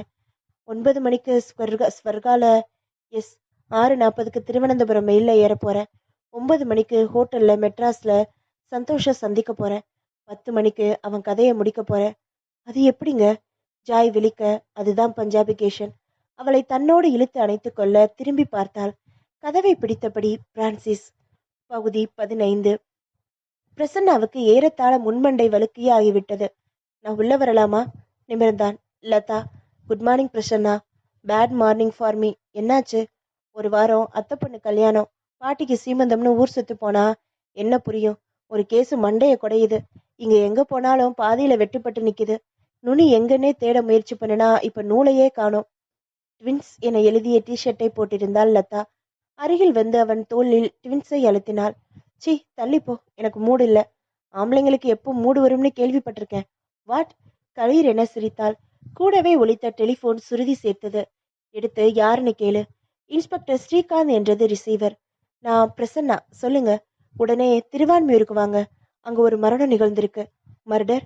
தெரியல. போய் பார்க்கணும். முகவரி கேட்டுக்கொண்டே சலிப்போடு நடந்தான். கையில் இருக்கிற கேஸே முடிகிற வழியா தெரியல. புதுசா இன்னொன்னா? நானும் வர்றேன் பிரசன்னா. வண்டியை ஸ்டார்ட் செய்தான். ஏறி குந்து. கண்ட இடத்துல பிடிக்காம சமத்து பொண்ணா உட்காந்துட்டு வா. மகாலட்சுமி அவென்யூவில் திரும்பி ராகமாளிகா அபார்ட்மெண்ட்ஸை சமீபித்த போது ஜீப் நின்றது. அதை காதலித்துக் கொண்டிருந்தது மார்ச்சுவரி வேன். சுற்றிலும் மனித முகங்கள். படிகளை ஏறி கடந்து 2வது மாடி திருப்பத்தில் ஸ்ரீகாந்தை எதிர்கொண்டான். உள்ளே நுழைந்த போது டிஎஸ்பி ராம். வாங்க பிரசன்னா. சோஃபாவில் மடிந்து உட்கார்ந்த நிலையில் உயிரை விட்டிருந்தாள் அந்த பெண். ஏற்கனவே நமக்கு அறிமுகமான ஜாய். பக்கத்து டீஃபாயில் கண்ணாடி டம்ளரும் ஜக்கும் இருந்தன. பாதி குடித்த தண்ணீர் டம்ளர். முகம் நீளம் பூத்து வாயோரம் கருப்பாக உறைந்திருந்த எச்சில். டிஎஸ்பி ராம் கையில் அந்த கடிதம் படபடத்தது. பிரசன்னாவுக்கு வந்தது. நான் என் கணவருக்கு துரோகம் செஞ்சுட்டேன். இந்த உண்மை அவருக்கு தெரிஞ்சிடுச்சு. என் வாழ்க்கையில இனி மகிழ்ச்சி இருக்காது. தொடர்ந்து நான் வாழ விரும்பல. என்னோட மரணத்துக்கு யாரும் காரணம் இல்லை. இப்படிக்கு ஜாய் பிரான்சிஸ். போலீஸ் வீட்டை குடைந்து கொண்டிருந்தது. யார் முதல்ல பார்த்தது? எதிர் வீட்டு அம்மா முகத்தில் பீதியுடன் நின்றாள். பாக்கெட் பால் கொண்டு வர்ற பையன் ரொம்ப நேரம் கதவை தட்டி யாரும் திறக்காம போகவே என் வீட்டுல கொடுத்துட்டு போனான். மறுபடியும் 8 மணிக்கு நான் வந்தப்போ கதவை பலமா அடிச்சேன். டக்குன்னு திறந்துருச்சு. போல்டு எக்கு தப்பா சிக்கிக்கிட்டு இருக்கு உள்ள. பார்த்தா இதே நிலையில இந்த அம்மா. எங்க வீட்டுக்காரர்கிட்ட சொன்னேன். அவர் சந்தேகப்பட்டு போலீஸ்க்கு ஃபோன் பண்ணாரு. மிஸ்டர் பிரான்சிஸ் எங்க இப்போ? அவர் மெடிக்கல் ரெப். மாசத்துல 20 நாளும் டூர் தான். இப்ப எந்த ஊர்ல இருக்காருன்னு தெரியல. 20 நாளும் டூர். கணவருக்கு துரோகம் செஞ்சுட்டேன் என்ற வாசகம் கொஞ்சம் கோணலாக பொருந்தியது. கடைசியா எப்ப பாத்தீங்க அவரை? நான் பார்த்தது 19ஆம் தேதி சாயங்காலம். இந்த அம்மா வேலை செய்யறாங்களா? வில்சன் மெக்காலோல ஸ்டெனோவா இருக்காங்க. 2 பேருக்கும் சண்டை வந்து பார்த்ததுண்டா? டிஎஸ்பி ராமை பார்த்தான் பிரசன்னா. தனியா துரோகம் பண்ண ஒரு பொண்ணால முடியாது. 3வது ஆள் இதுல கண்டிப்பா இருக்கணும். யார் அது? தற்கொலை தானா பிரசன்னா இது? காதல் கிசுகிசுத்தாள் லதா. முடிவா சொல்றதுக்கு இல்ல. பிஎம் ரிப்போர்ட் வரணும். நிறைய இன்வெஸ்டிகேஷன் இருக்கு. அப்பதான் ஒரு ஐடியா கிடைக்கும். புகைப்படக்காரர்களின் கேமரா மலையில் குளித்தாள் ஜாய். கைரேகை பதிவு முடிந்து சடலம் எடுக்கப்பட்டதும் பிரசன்னா புறப்பட்டான். நீங்க டீல் பண்றீங்களா பிரசன்னா? வேணா இன்ஸ்பெக்டர், என் பழைய கேஸ் ஒன்னே இன்னும் முடிக்கல. பிலிமினரி தகவல்கள் எல்லாம் நான் சேகரிக்கிறேன் பிரசன்னா. இதை நான் பண்ணட்டுமா? லதா கெஞ்சுவது போல அவன் முகத்தை பார்க்க சரி என்றான் பிரசன்னா. அந்த வீட்டுக்கு போலீஸ் காவல் வைக்கப்பட்டு சகலரும் கலைய மறுநாள் PM ரிப்போர்ட் வரும் வரை லதா தூங்கவே இல்லை. 27ஆம் தேதி புதன்கிழமை சரியா காலையில 6 மணி அளவில் மரணம் நிகழ்ந்திருக்கு. ஏராளமான கார்டினல் மாத்திரைகளை சாப்பிட்டு ஒரே அடியா தூங்கி போயிருக்கா. பலாத்காரமோ வேற எந்த கடின முயற்சியும் செய்யல. கண்டிப்பா இது தற்கொலை தான். தானே கார்டினல் சாப்பிட்டா அது தற்கொலை. அவ அறியாம நீர்ல கலந்து செலுத்தப்பட்டிருந்தா அது கொலைதானே. அப்படின்னா அந்த வாக்குமூல கடிதம் கையெழுத்து நிபுணர்கிட்ட அது அவ எழுத்துதான்னு சர்வ நிச்சயமா ரிப்போர்ட் வந்துருச்சு. லதா யோசிக்க தொடங்கினாள். யார் அந்த மூணாவது ஆள்? ஜாய் வேலை செஞ்ச ஆபீஸ குடைஞ்சா கட்டாயம் விவரம் தெரியலாம். Wilson Macaulay. லிப்டில் இருந்து 8வது மாடியில் வெளிப்பட்டு கண்ணாடி கதவை புறக்கணித்து உள்ளே நுழைந்தாள். கன்னத்தை கணிசமாக ரூச் திறந்திருக்க எஸ் ப்ளீஸ் என்றால் பிரா போடாத குலுங்கும் ஆபரேட்டர். மிஸ்ஸஸ் ஜாய் பிரான்சிஸ பார்க்கணும். நீங்க எங்கிருந்து வரீங்க? அதற்குள் ஏதோ போன் வர இவள் பக்கமாக கையை அசைத்துவிட்டு good morning Wilson Macaulay. GM Punjabi Kishan வெளியூர் போய் 1 வாரத்துக்கு மேல ஆகுது சார். இப்போ பாம்பேல ஹெட் ஆஃபீஸ்ல இருக்கிறதா நேற்று டெலிகிராம் வந்தது. நீங்க யாரு? ஓகே, உங்க நம்பர் கொடுங்க, வந்ததும் கான்டாக்ட் பண்றோம். சொல்லுங்க மேடம். சட்டென்று போய் வந்தது லதாவுக்கு. நான் பாம்பே ஆஃபீஸ்ல இருந்து தான் வர்றேன். உங்க ஜிஎம் தான் என்னங்க அனுப்புனாரு. ஏதோ பர்சனல் ஃபைலா மிஸ்ஸஸ் ஜாய் பிரான்சிஸ் கிட்ட இருக்காமா. அது விஷயமா அவங்க கிட்ட டிஸ்கஸ் பண்ணணும். சாரி மேடம், ஜாய் தற்கொலை பண்ணிட்டு செத்துட்டதா இன்னைக்கு காலையில தான் எங்களுக்கு தகவல் வந்தது. ஹெட் ஆஃபீஸ்க்கு கொஞ்சம் முன்னால டெலக்ஸ் போடும்போது இதையும் தெரிவிக்க சொல்லி ஜிஎம்க்கு மெசேஜ் தந்திருக்கோம். டெலக்ஸ் சப்திக்க தொடங்க வரும் மெசேஜை அவசரமாக கவனிக்க தொடங்கினாள் ஆபரேட்டர். அவள் தோளுக்கு பின்னால இருந்த லதாவும் அவசரமாக அதை படிக்க ஜிஎம் பஞ்சாபி கேஷன் பாம்பே ஆபீஸ்க்கு வரவே இல்லை என்று பிடிவாதமாக சொன்னது டெலக்ஸ். உடனே டெலிகிராம் வந்த செய்தியை அவசரமாக கேள்வியா ஆபரேட்டர் அடிக்க அதுபோல இங்கிருந்து எந்த டெலிகிராமும் தரப்படவில்லை என்று பதில் வந்தது. வேறு சில ஆபீஸ் சங்கதிகளோடு டெலக்ஸ் ஓய ஆபரேட்டர் நிமிர்ந்து லதாவை சந்தேக கண்ணோடு பார்த்தாள். பஞ்சாபி கேஷன் இவளை அனுப்பி பர்சனல் ஃபைலை பார்க்க சொல்லி. புரிந்து கொண்ட லதா ஐடென்டி கார்டை காட்ட கலவரத்துடன் இழந்து நின்றாள் அந்த பெண். சொல்லுங்க, உங்க ஜிஎம் என்னைக்கு ஆபீஸை விட்டு கிளம்பினாரு? சரியா 20ஆம் தேதி புதன்கிழமை சாயங்காலம் 6:40 மணிக்கு திருவனந்தபுரம் மெயில்ல எர்ணாகுளத்துக்கு நான் தான் டிக்கெட் புக் பண்ணேன். போனாரா? ஆ, போய் சேர்ந்து மறுநாள் எர்ணாகுளம் பிரான்ச் ஆஃபீஸ்ல இருந்து எங்களுக்கு டெலிகிராம் வந்ததே. அவர்கிட்ட கிளம்பிட்டா எங்க இருக்காருன்னு யாருக்கும் சுலபமா தெரியாது. அவரே டெலிகிராம் கொடுப்பாரு. அதை வச்சு நாங்க ப்ரொசீட் பண்ணுவோம். டெலிகிராம் தரலேன்னு பாம்பே ஆஃபீஸ் சொல்லுதே. அவர் வரவே இல்லைன்னு சத்தியம் பண்றாங்களே. அவள் விழித்தாள். 21ஆம் தேதி எர்ணாகுளத்தில் இருந்து வந்தது நிஜம்தானா? அந்த தந்திகள் 2 இருக்கா? ஃபைல் பண்ணியிருக்கேன், தர்றேன். தந்திகள் கைக்கு வந்ததும் அதை பிரித்து முத்திரையை பார்த்தாள். 21ஆம் தேதி தரப்பட்ட தந்தியில் முத்திரையை கவனித்தாள். 21ஆம் தேதி தந்திய எப்ப யார் ரிசீவ் பண்ணது? ராத்திரி 8 மணிக்கு மேல OM ஆறாவமுதனு சார் தான் ரிசீவ் பண்ணியிருக்காரு என்று இருக்கு. தந்தி கொடுக்கப்பட்ட இடம் எர்ணாகுளம் இல்ல, கோயம்புத்தூர் என்றது முத்திரை. பகுதி 16. நான் உள்ள வரலாமா சார்? குலைவாக கேட்டாள். கொலுசு சினுங்க லதா உள்ளே நுழைந்தாள். யாரும் கிடைக்காவிட்டால் அவசரத்துக்கு கிளவி கூட போதும் என்று நினைக்கும் ஜாதி ஆறாவமுதன். லதாவின் ட்வின்ஸை பார்த்து பெரிதாக மூச்சு விட்டான். நீங்க ஹெல்ப் பண்ணினா இந்த கேஸ்ல ரொம்ப உதவியா இருக்கும். உங்க சட்டையில எறும்பு. மார்பு பகுதியில் பட்டன் போடாத ரோமக்கட்டுக்குள் விரலை செலுத்தி லதா தட்ட ஆறாவமுதன் நானான். என்ன செய்யணும்னா? தலைக்கு டை அடிக்கிறத நிறுத்தணும் என்று சொல்ல நினைத்து சின்னதாய் கண்ணம் குழிய சிரித்தாள். ஜாய் பத்தி சொல்லணும். மகா மோசம் அந்த பொண்ணு. எப்படி? சிரிச்சு நெருங்கி உரசி உன்ன மாதிரி குசியா இருக்க மாட்டா. அவ சிரிச்சு பேசுற ஒரே ஆள் ஜிஎம் மட்டும்தான். அவரை பார்த்தாதான் மூடே வரும் அவளுக்கு. இல்லைன்னா தமாஷா அந்த சந்தோஷ் பைய லவ் லெட்டர் எழுத போக அவன் வாழ்க்கையே குட்டிச்சவரா போகும்படி பண்ணிட்டாளே. நிமிர்ந்து உட்கார்ந்தாள் லதா. என்ன விஷயம் சொல்லுங்க அத. முத்தம் கொடுத்து முகத்தில் எச்சில் வாங்கி வேலை நீக்கம் செய்யப்பட்ட சந்தோஷின் சங்கட கதையை சொன்னார். இவதான் சொல்றா. அதுதான் ஜிஎம்முக்கு மூளை வேண்டாமா? வீட்டுல போய் காலை பிடிச்சு கதறின பையில உதாசனப்படுத்தி கழுத்துல வச்சு வெளியில தள்ளிவிட்டாரு. அது மட்டுமா, இவரு டைரக்டரா இருக்கிற வேறொரு கம்பெனில அவனுக்கு கிடைச்ச வேலையை கெடுத்துட்டாரு. பாவம் அந்த பைய. அந்த சந்தோஷ் இப்ப எங்க? யாருக்கு தெரியும்? எந்த ஊர்ல மேய்ஞ்சிட்டு இருக்கானோ. நான் வரட்டுமா சார்? நேரம் ஆச்சு. சாயங்காலம் இந்த பக்கம் வாயேன், 2 பேருமா சேர்ந்து பீச்சுக்கு போவோம். சி, அதெல்லாம் தப்பு. நான் போனா தப்பு, அந்த ஜிஎம் மட்டும் கல்யாணமான பொண்ணை கார்ல கூட்டிட்டு போலாமா? பணம் இருந்தா தப்பு இல்லையா? யார கூட்டிட்டு போனாரு? அந்த பேயத்தான். எந்த பேய? அதான் செத்து போன அந்த மூதேவியத்தான். வேற யாரு? வெளியில் வந்தபோது ஏகப்பட்ட தகவல்கள். உற்சாகமாக உணர்ந்தாள் லதா. ஆறாவமுதன் உளறியது அத்தனையும் புஷ்டியான சங்கதிகள். உன் பேர் என்னம்மா? Vasuki, despatch clerk. நீதான் ஜாய்க்கு நெருங்கிய சிநேகிதின்னு ஆபீஸ்ல பேசிக்கிறாங்க. அதெல்லாம் 7-8 மாசத்துக்கு முன்னாடி. ஜூனியர் ஸ்டெனோவில இருந்து ஜிஎம்க்கு ஸ்டெனோவா ப்ரமோஷன் கிடைச்ச நிமிஷத்துல இருந்து மாறிடுச்சு. அது கல்யாணம் முடிஞ்சப்போ இன்னும் விலகி போயிருச்சு. நான் ஒரு நாள் லீவு கேட்டா சாங்ஷன் ஆகாது. அது மட்டும் வாரத்துல 3 நாள் லீவு போடும். எல்லாம் மச்சம். இது போதும் என்று தோன்றியது லதாவுக்கு. அந்த கொனடாவில் சின்னதாக ஒரு விசாரணை நடத்தினால் போதும். பிரசன்னாவோடு உட்கார்ந்து பேசி தீர்த்து கொள்ளலாம். கொனடாவில் நுழைந்த போது மௌனத்தை ஏசி உருமல் உடைத்துக் கொண்டிருந்தது. மிஸ்டர் பிரான்சிஸ் பத்தி தகவல் தெரியணும். அவர் 15ஆம் தேதி டூர் போனாரு பெங்களூருக்கு. அதை முடிச்சு அப்படியே பெல்லாரிப்பாக்கம் இருக்கிற ஹாஸ்பிட்டலுக்கு போயிட்டாரு. அவர் மனைவி செத்த தகவல் கிடைச்சு 2 இடத்துக்கும் தந்தி கொடுத்துருக்கோம். இன்னைக்கு எந்த நேரமும் வரலாம். 18ஆம் தேதி ராத்திரி புறப்பட்டாருன்னு எங்களுக்கு தகவல். 24ஆம் தேதி ஹாஸ்பிட்டல்ல இருந்து ரிப்போர்ட் வந்தது. 19ஆம் தேதி பிரான்சிஸை இங்க பார்த்ததா எதிர்வீடு சொல்லியது லதாவின் நினைவில் இடிக்க எங்கோ நெருடியது லதாவுக்கு. பகுதி 17. சொல்லு, என்னெல்லாம் சேகரிச்ச? நிறையயா. கைகளை விரித்து கண்களை அகட்டி சிரித்தாள் லதா. ஜாய் துரோகம் பண்ணதா புருஷனுக்கு எழுதி வச்சது கொஞ்சம் பொருந்தும் போல இருக்கு. ஆறாவமுதன் அந்த டிஸ்பாச் வாசிகை எல்லாரும் சொல்றத மொத்தமா சேர்த்தா அந்த ஜிஎம் பஞ்சாபி கேசனுக்கும் ஜாய்க்கும் நெருக்கம் புரியுது. சந்தோஷ் கதையை சொன்னாள். சரி, தன் ஆபீஸ்ல இம்மாரலா பிகவ் பண்ணினதுக்காக டெர்மினேட் செஞ்சத ஓரளவுக்கு ஒத்துக்கலாம். அது கூட சஸ்பென்ஷன் அளவை தாண்டது அதிகம். அப்படி இருக்க இன்னொரு இடத்துலயும் அவன் பொழப்ப கெடுத்தது என்ன நியாயம்? உதைக்குது. அதிகப்படியான நேசம் இல்லது அதுக்கு மேல என்னவோ இருக்கு. 2 பொய் தந்திகள். எர்ணாகுளம்னு நினைச்சு கோயம்புத்தூர்ல 21 அடிக்கப்பட்ட தந்தியை வச்சிருக்காங்க. 21ஆம் தேதி கோயம்புத்தூர். விருட்டென்று எழுந்து உட்கார்ந்தான் பிரசன்னா. ஒன்னும் இல்ல, நீ சொல்லிட்டே போ. 19ஆம் தேதி பிரான்சிஸ் விஷயத்தையும் சொன்னாள். சரி, 2வது தந்தி?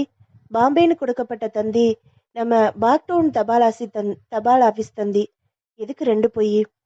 மெட்ராஸ்ல இருந்தோம் பாம்பேன்னு சொல்ல என்ன காரணம்? அப்படின்னா உண்மையா அந்த பஞ்சாபி கேசன் எங்க இப்போ? கண்டிப்பா தன்னோட கேஸுக்கும் இதுக்கும் தொடர்பு இருப்பது போல தோன்றியது பிரசன்னாவுக்கு. அந்த 20ஆம் தேதி சரியா வட்டத்துக்குள் வருகிறது. ஜாய் உடன் யாருக்கு தொடர்பு? ஆபீஸ் ஸ்டேட்மெண்ட் படி பஞ்சாபி கேசனுக்கு. விரோதம் சந்தோஷுக்கு. சந்தோஷ் 2 விரோதிகள், 1 ஜாய், அடுத்து பஞ்சாபி கேசன்.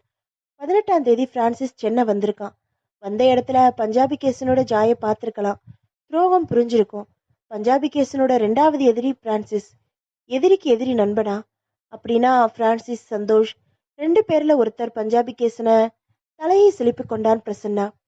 ஜாய் கொலை செய்யப்பட்டு இருக்கான்னு தோணுது பிரசன்னா. இருளதா, இதுல வேற பிடிக்கணும். பிடிச்சிட்டா 2 கேஸ்லயும் முடிச்சு விடலாம். புரியல. உடனே கிளம்பு. நேரா ஜாய் வீட்டுக்கு போய் மறுபடியும் குடைஞ்சிட்டு அங்கிருந்து சென்ட்ரல் போகணும். லதா பிரசன்னா முதுகில் ஈசி கொல்ல மகாலட்சுமி அவென்யூவில் வண்டி நின்றது. கான்ஸ்டபிள் சல்யூட்டை புறக்கணித்து உள்ளே நுழைந்தான் பிரசன்னா. ஏற்கனவே குடைந்ததில் ஒன்றும் கிடைக்காமல் வெப்பை காட்டியது. சுவரில் ஜாயும் பிரான்சிஸ்மாக போட்டோவில் சிரித்தார்கள்.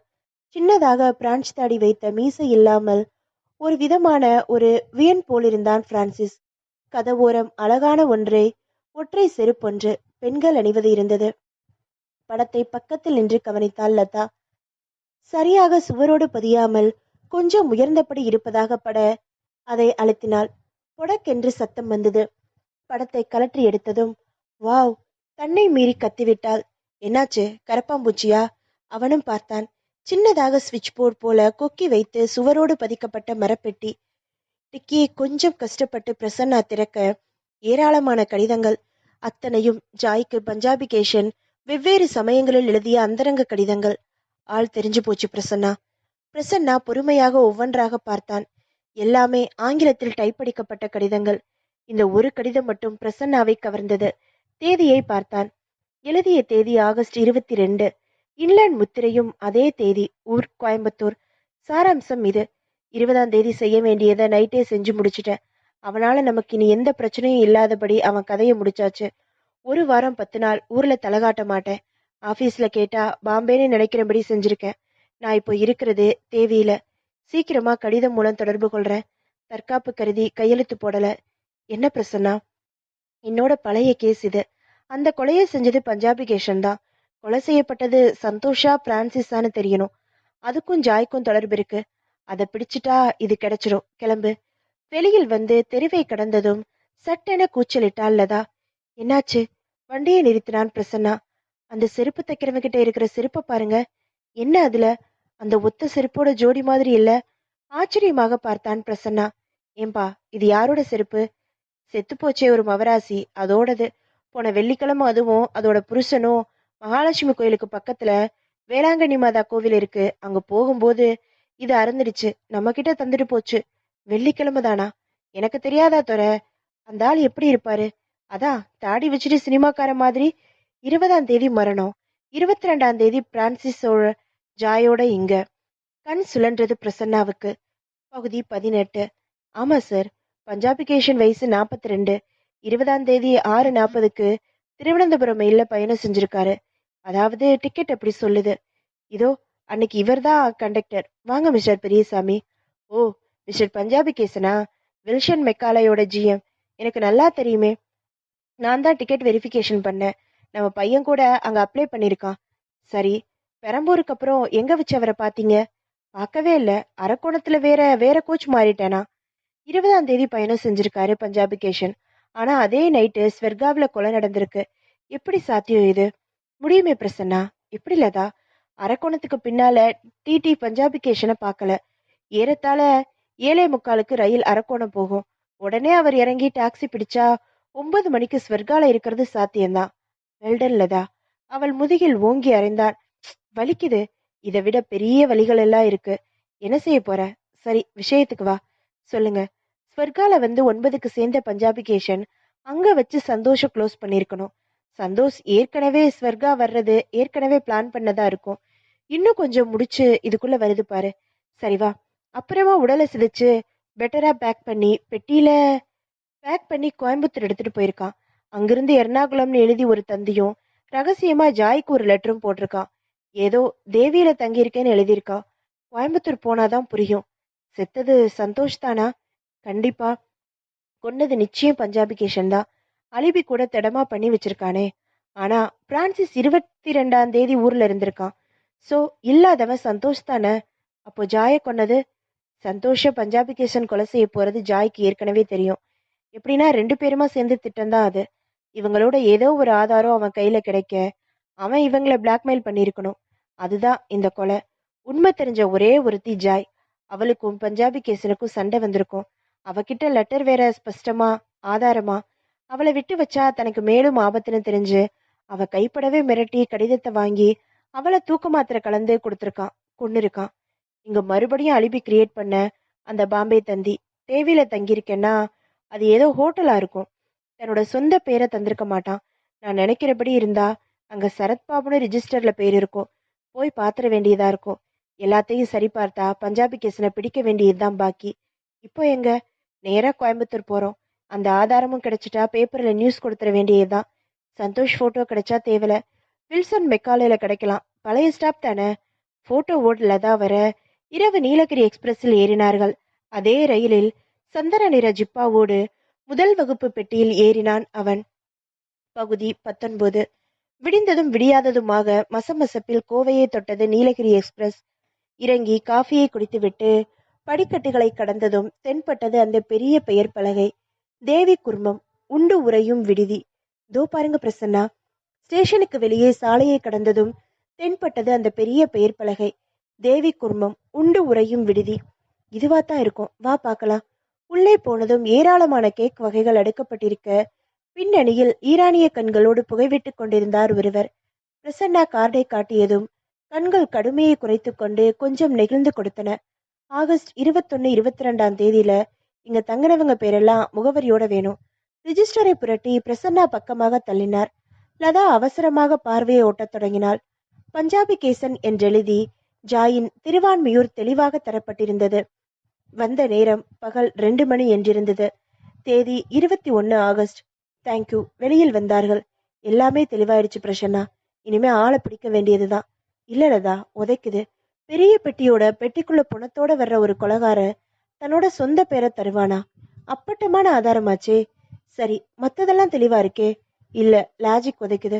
மெட்ராஸ்ல தான் மாட்டிக்க கூடாம இருக்க அபாரமா அலிபி கிரியேட் பண்ணின புத்திசாலி, ஸ்வர்கா ஹோட்டல்ல பேரை மாத்தி தந்த சாமர்த்தியக்காரன், காரியம் முடிஞ்சதும் சொந்த பேரையா தருவான்?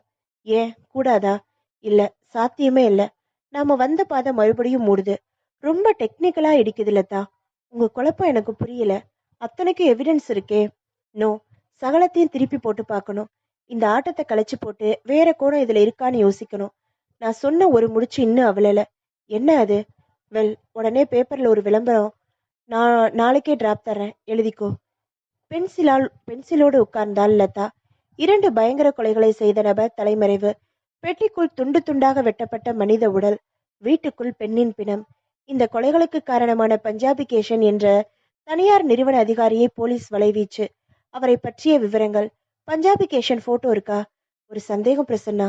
இப்படி ஓப்பனா விளம்பரம் கொடுத்தா ஆள் மறைஞ்சிட மாட்டானா? சந்தோஷோட போட்டோ கேட்டீங்க, இப்ப பஞ்சாபிகேஷனை கேக்குறீங்க. சொன்னதை செய். நான் எதிர்பார்க்கிற ரிசல்ட் இதுல கிடைக்கணும். அது மட்டும் இல்ல, கோயம்புத்தூர், மெட்ராஸ் எல்லா ஏற்பாட்டுக்கும் தகவல் கொடு. அங்க கஸ்டம்ஸ்ல சந்தோஷோட போட்டோ இருக்கணும். பஞ்சாபிகேஷன்னு சொல்லுங்க, அவரைத்தான் நாம தேடுறோம். அது எனக்கு தெரியும், சொன்னதை செய். பத்திரிகைக்கு பஞ்சாபிகேஷன், ஏர்போர்ட்டுக்கு சந்தோஷ். இரவு முழுவதும் தூங்காமல் குழம்பி போய் லதா விழித்திருக்க, விடிந்ததும் பத்திரிகையில் பஞ்சாபிகேஷன் புகைப்படம் வெளியாகி பிளாட்பாரத்தில் பரபரப்பாக விற்பனையாக, பத்திரிகையில் ஒன்னை வாங்கி தன் கருப்பு கண்ணாடியை அகற்றி விளம்பரத்தை வேகமாக படித்த அவன் சன்னமான சிரிப்போடு சிகரெட்டை உதட்டுக்கு தந்து தீக்குச்சியை தேட எதிரே லைட்டரை எரிந்தது. லைட்டரை பிடித்திருந்த கைகளை தாண்டி முகத்துக்கு பார்வையை கொண்டு போன அவன் அதிர்ந்து வாய்விட்டு அலறினான். பிரான்சிஸ், நீயா? பகுதி 20. சந்தோஷ், இது என்ன பேப்பர் நியூஸ்? லைட்டரை பிடித்திருந்த கைகள் நடுங்கு கேட்டான். சந்தன நிற பைஜாமா ஜிப்பாவில் இருந்த சந்தோஷ் மெல்ல சிரித்தான்.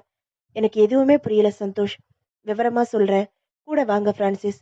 பிரான்சிஸ் அவனை தொடர்ந்து நடக்க, ஏற்கனவே நடந்து போன இந்த நிகழ்ச்சி நெஞ்சுக்குள் ஊசலாடியது. அந்த 19ஆம் தேதி அவனால் மறக்க முடியாத அதிர்ச்சியை தலையில் இறக்கிய நாள். பிரான்சிஸ் வரமாட்டான் என நம்பிக்கையோடு பஞ்சாபி கேசனோடு கொஞ்சி குழாவும் ஜாய். ரங்கப்பன் தூது முடித்து சொர்க்காவுக்கு போன் செய்து ரூம் புக் செய்து சந்தோஷை வெளியே அனுப்பிவிட்டு பிஸ்டலை ரெடி செய்தபடியே சதித்திட்டம் போட்ட பஞ்சாபி கேஷன் அவளை முத்தமிடும் போது உள்ளே நுழைந்தான் பிரான்சிஸ். பற்றி எரிந்தது நெஞ்சு. எதையும் காட்டிக்கொள்ளாமல் மெல்ல சிரித்தான். வீட்டுக்கு வந்த ஜிஎம்ம நிக்க வச்சே பேசிட்டு இருக்கே ஜாய். உட்காருங்க சார், காஃபி போடு ஜாய். நான் இப்பதான் வந்தேன். பஞ்சாபி கேஷன் விளைந்தான். 10 நிமிடங்கள் போல பேசிவிட்டு புறப்பட்டு போனான். ஆபீஸ் ஃபைல் விஷயமா ஜிஎம்? நான் உன்கிட்ட எதுவுமே கேட்கலே ஜாய். அவளை பார்க்க பார்க்க நிற்க வைத்து சுட தோன்றியது. ஆனால் முடியவில்லை. நான் சர்ச்சுக்கு போயிட்டு வரேன் ஜாய். அவள் பதிலே சொல்லவில்லை. சர்ச்சை கடந்து மகாலட்சுமி கோவில் வரை பிரான்சிஸ் நடக்க, மணலில் சந்தோஷும் விக்டரும். இவனை கொல்லத்தான் பஞ்சாபி கேஷன் திட்டம் தீட்டுகிறான். இதற்கு என் சண்டாளியும் உடந்தை. இவனை காப்பாத்தணும். சந்தோஷ், கொஞ்சம் கூட வர முடியுமா? நீங்க? நான் ஜாயோட புருஷன். சொல்லிக்கவே வெக்கப்படுறேன். சரி வாங்க. உடன் நடந்தான் சந்தோஷ். உங்க பிலிம் சங்கதி ஃபோக்கஸ் அவனுக்கு தெரிஞ்சு போச்சு. பிஸ்டல் தயாரா வச்சிருக்கான். ராத்திரி 9க்கு ஸ்வர்கால வச்சு உங்களை கொல்ல போறான். அவனை நீங்க முந்திக்கணும். என் மனைவியை களவாடின பாவி அவன். இத்தனை பேசியும் என்னால எதுவும் செய்ய முடியல. ஏன்னா இயல்பா நான் ஒரு கோலை. ஒரு எறும்பு செத்தா கூட ஒரு நாள் முழுக்க பட்டினி கிடப்பேன். என்னால யாரையுமே தண்டிக்க முடியாது. ஆனா வழி சொல்ல முடியும். என்னை தண்டிச்சானா 2 பேரும். என்னையும் Francis. So we are friends. என்னால முடியாததை நீ செய். அந்த சண்டாளிய 2வதா குறிவை. இவனை முடிச்சிட்டு அவளை நெருங்கு. நான் ஒரு விஷ மருந்து தர்றேன். அதை எப்படி இன்ஜெக்ட் பண்ணணும்னு சொல்லி தர்றேன். ஒரு பாட்டில் கார்டினால்ல தர்றேன். ஏதாவது ஒண்ணுல முடி. இன்ஜெக்ட் பண்ணினா அடுத்த வினாடி ஆள் காலி. கொன்னுட்டு ஹோட்டல் ரூம்ல எப்படி விட்டுட்டு வர்றது பிரான்சிஸ்? மாட்டிக்குவேனே. நிதானமா செயல்படு. துண்டு துண்டா ஆப்பிள் வெட்டுற மாதிரி நறுக்கு. பெட்டிக்குள்ள நிரப்பு. ஃபார்மலின் மெடிக்கல் ஷாப்ல கிடைக்கும். பிரிஸ்கிரிப்ஷன் தரேன், வாங்கிக்கோ. அதை ஸ்ப்ரே நடத்துறது உன்னோட சாமர்த்தியம். நான் இன்னும் 2 நாள்ல மெட்ராஸை விட்டு போனா வரமாட்டேன். மறுநாள் சொன்னதை எல்லாம் கொடுத்தான். வெள்ளிக்கிழமை மாலை ஜாயோடு சர்ச்சுக்கு புறப்பட்டான். உங்களால உருவாக்கப்பட்ட ஒரு பந்தம் இன்னைக்கோட முடியுது கர்த்தரே என்று மனதுக்குள் சொல்லிக் கொண்டான். விடிந்த போது பிருந்தாவனம் எக்ஸ்பிரஸில் பயணம் செய்து கொண்டிருந்தான். பெங்களூர் போய் அங்கிருந்து ஹாஸ்பட் போனான். ஓரிரு நாள் வேலை செய்து ரிப்போர்ட் அனுப்பினான். மனது எதிலும் ஒட்டாமல் ஊர் ஊராக சுற்றத் தொடங்கினான். இதோ சந்தோஷ். அதற்கு முன் ஏறுமாறான பத்திரிகை செய்தி. என்னப்பா இதெல்லாம்? நீங்க சொன்னபடி நடந்ததுல இலை பிசங்காம அத்தனையும் செய்ய முடிஞ்சது பிரான்சிஸ். அந்த பஞ்சாபிகேஷன் அலிபி கிரியேட் பண்ணிட்டு அரக்கோணத்துல இறங்கி ஹோட்டலுக்கு வந்தான். ரூமுக்குள்ள நுழைஞ்சதும் அவன் காலில் நான் விழுந்தது ஒரு கணம் ஆடி போயிட்டான். சுதாரிச்சு அவன் நிமிர முடியல. அதுக்குள்ள அவனோட கால் பெருவிரல் நரம்புல நீங்க தந்த விஷ ஊசிய சடுதியில உள்ள நுழைஞ்சிருச்சு. அப்புறமா அந்த உடம்ப சேதப்படுத்த ரொம்பவும் கஷ்டப்பட்டேன். விடிய காலையில சென்ட்ரல் வர எந்த பிரச்சனையும் இல்லை. கோவையில ஏறினப்ப அந்த பிரயாணம் யோசிக்க நிறைய அவகாசத்தை எனக்கு கொடுத்துச்சு. போலீஸ் பார்வையில இந்த விஷயத்தை அலசி எல்லாத்தையும் அவன் செய்யலாம்னு யோசிச்சப்போ அந்த சத்தியமூர்த்தி கிளாக் ரூம்ல சிக்க விஷயம் சுலபமாயிருச்சு. நானே போலீஸ்க்கு ஃபோன் பண்ணி தங்கம் கடத்தல்னு புரளியை கிளப்பினேன். அதுக்கு பின்னால ஜாய்க்கு லெட்டர் தந்திகள்னு மலமலன்னு செத்த பஞ்சாபி கேஸ்னு சுத்தி புத்திசாலித்தனமா வளைய பின்னினேன். 4-5 நாள் நகர்ந்ததும் ஜாய் பத்தி யோசனை வந்துச்சு. விவரமெல்லாம் தெரிஞ்ச ஒருத்தி அவதான்.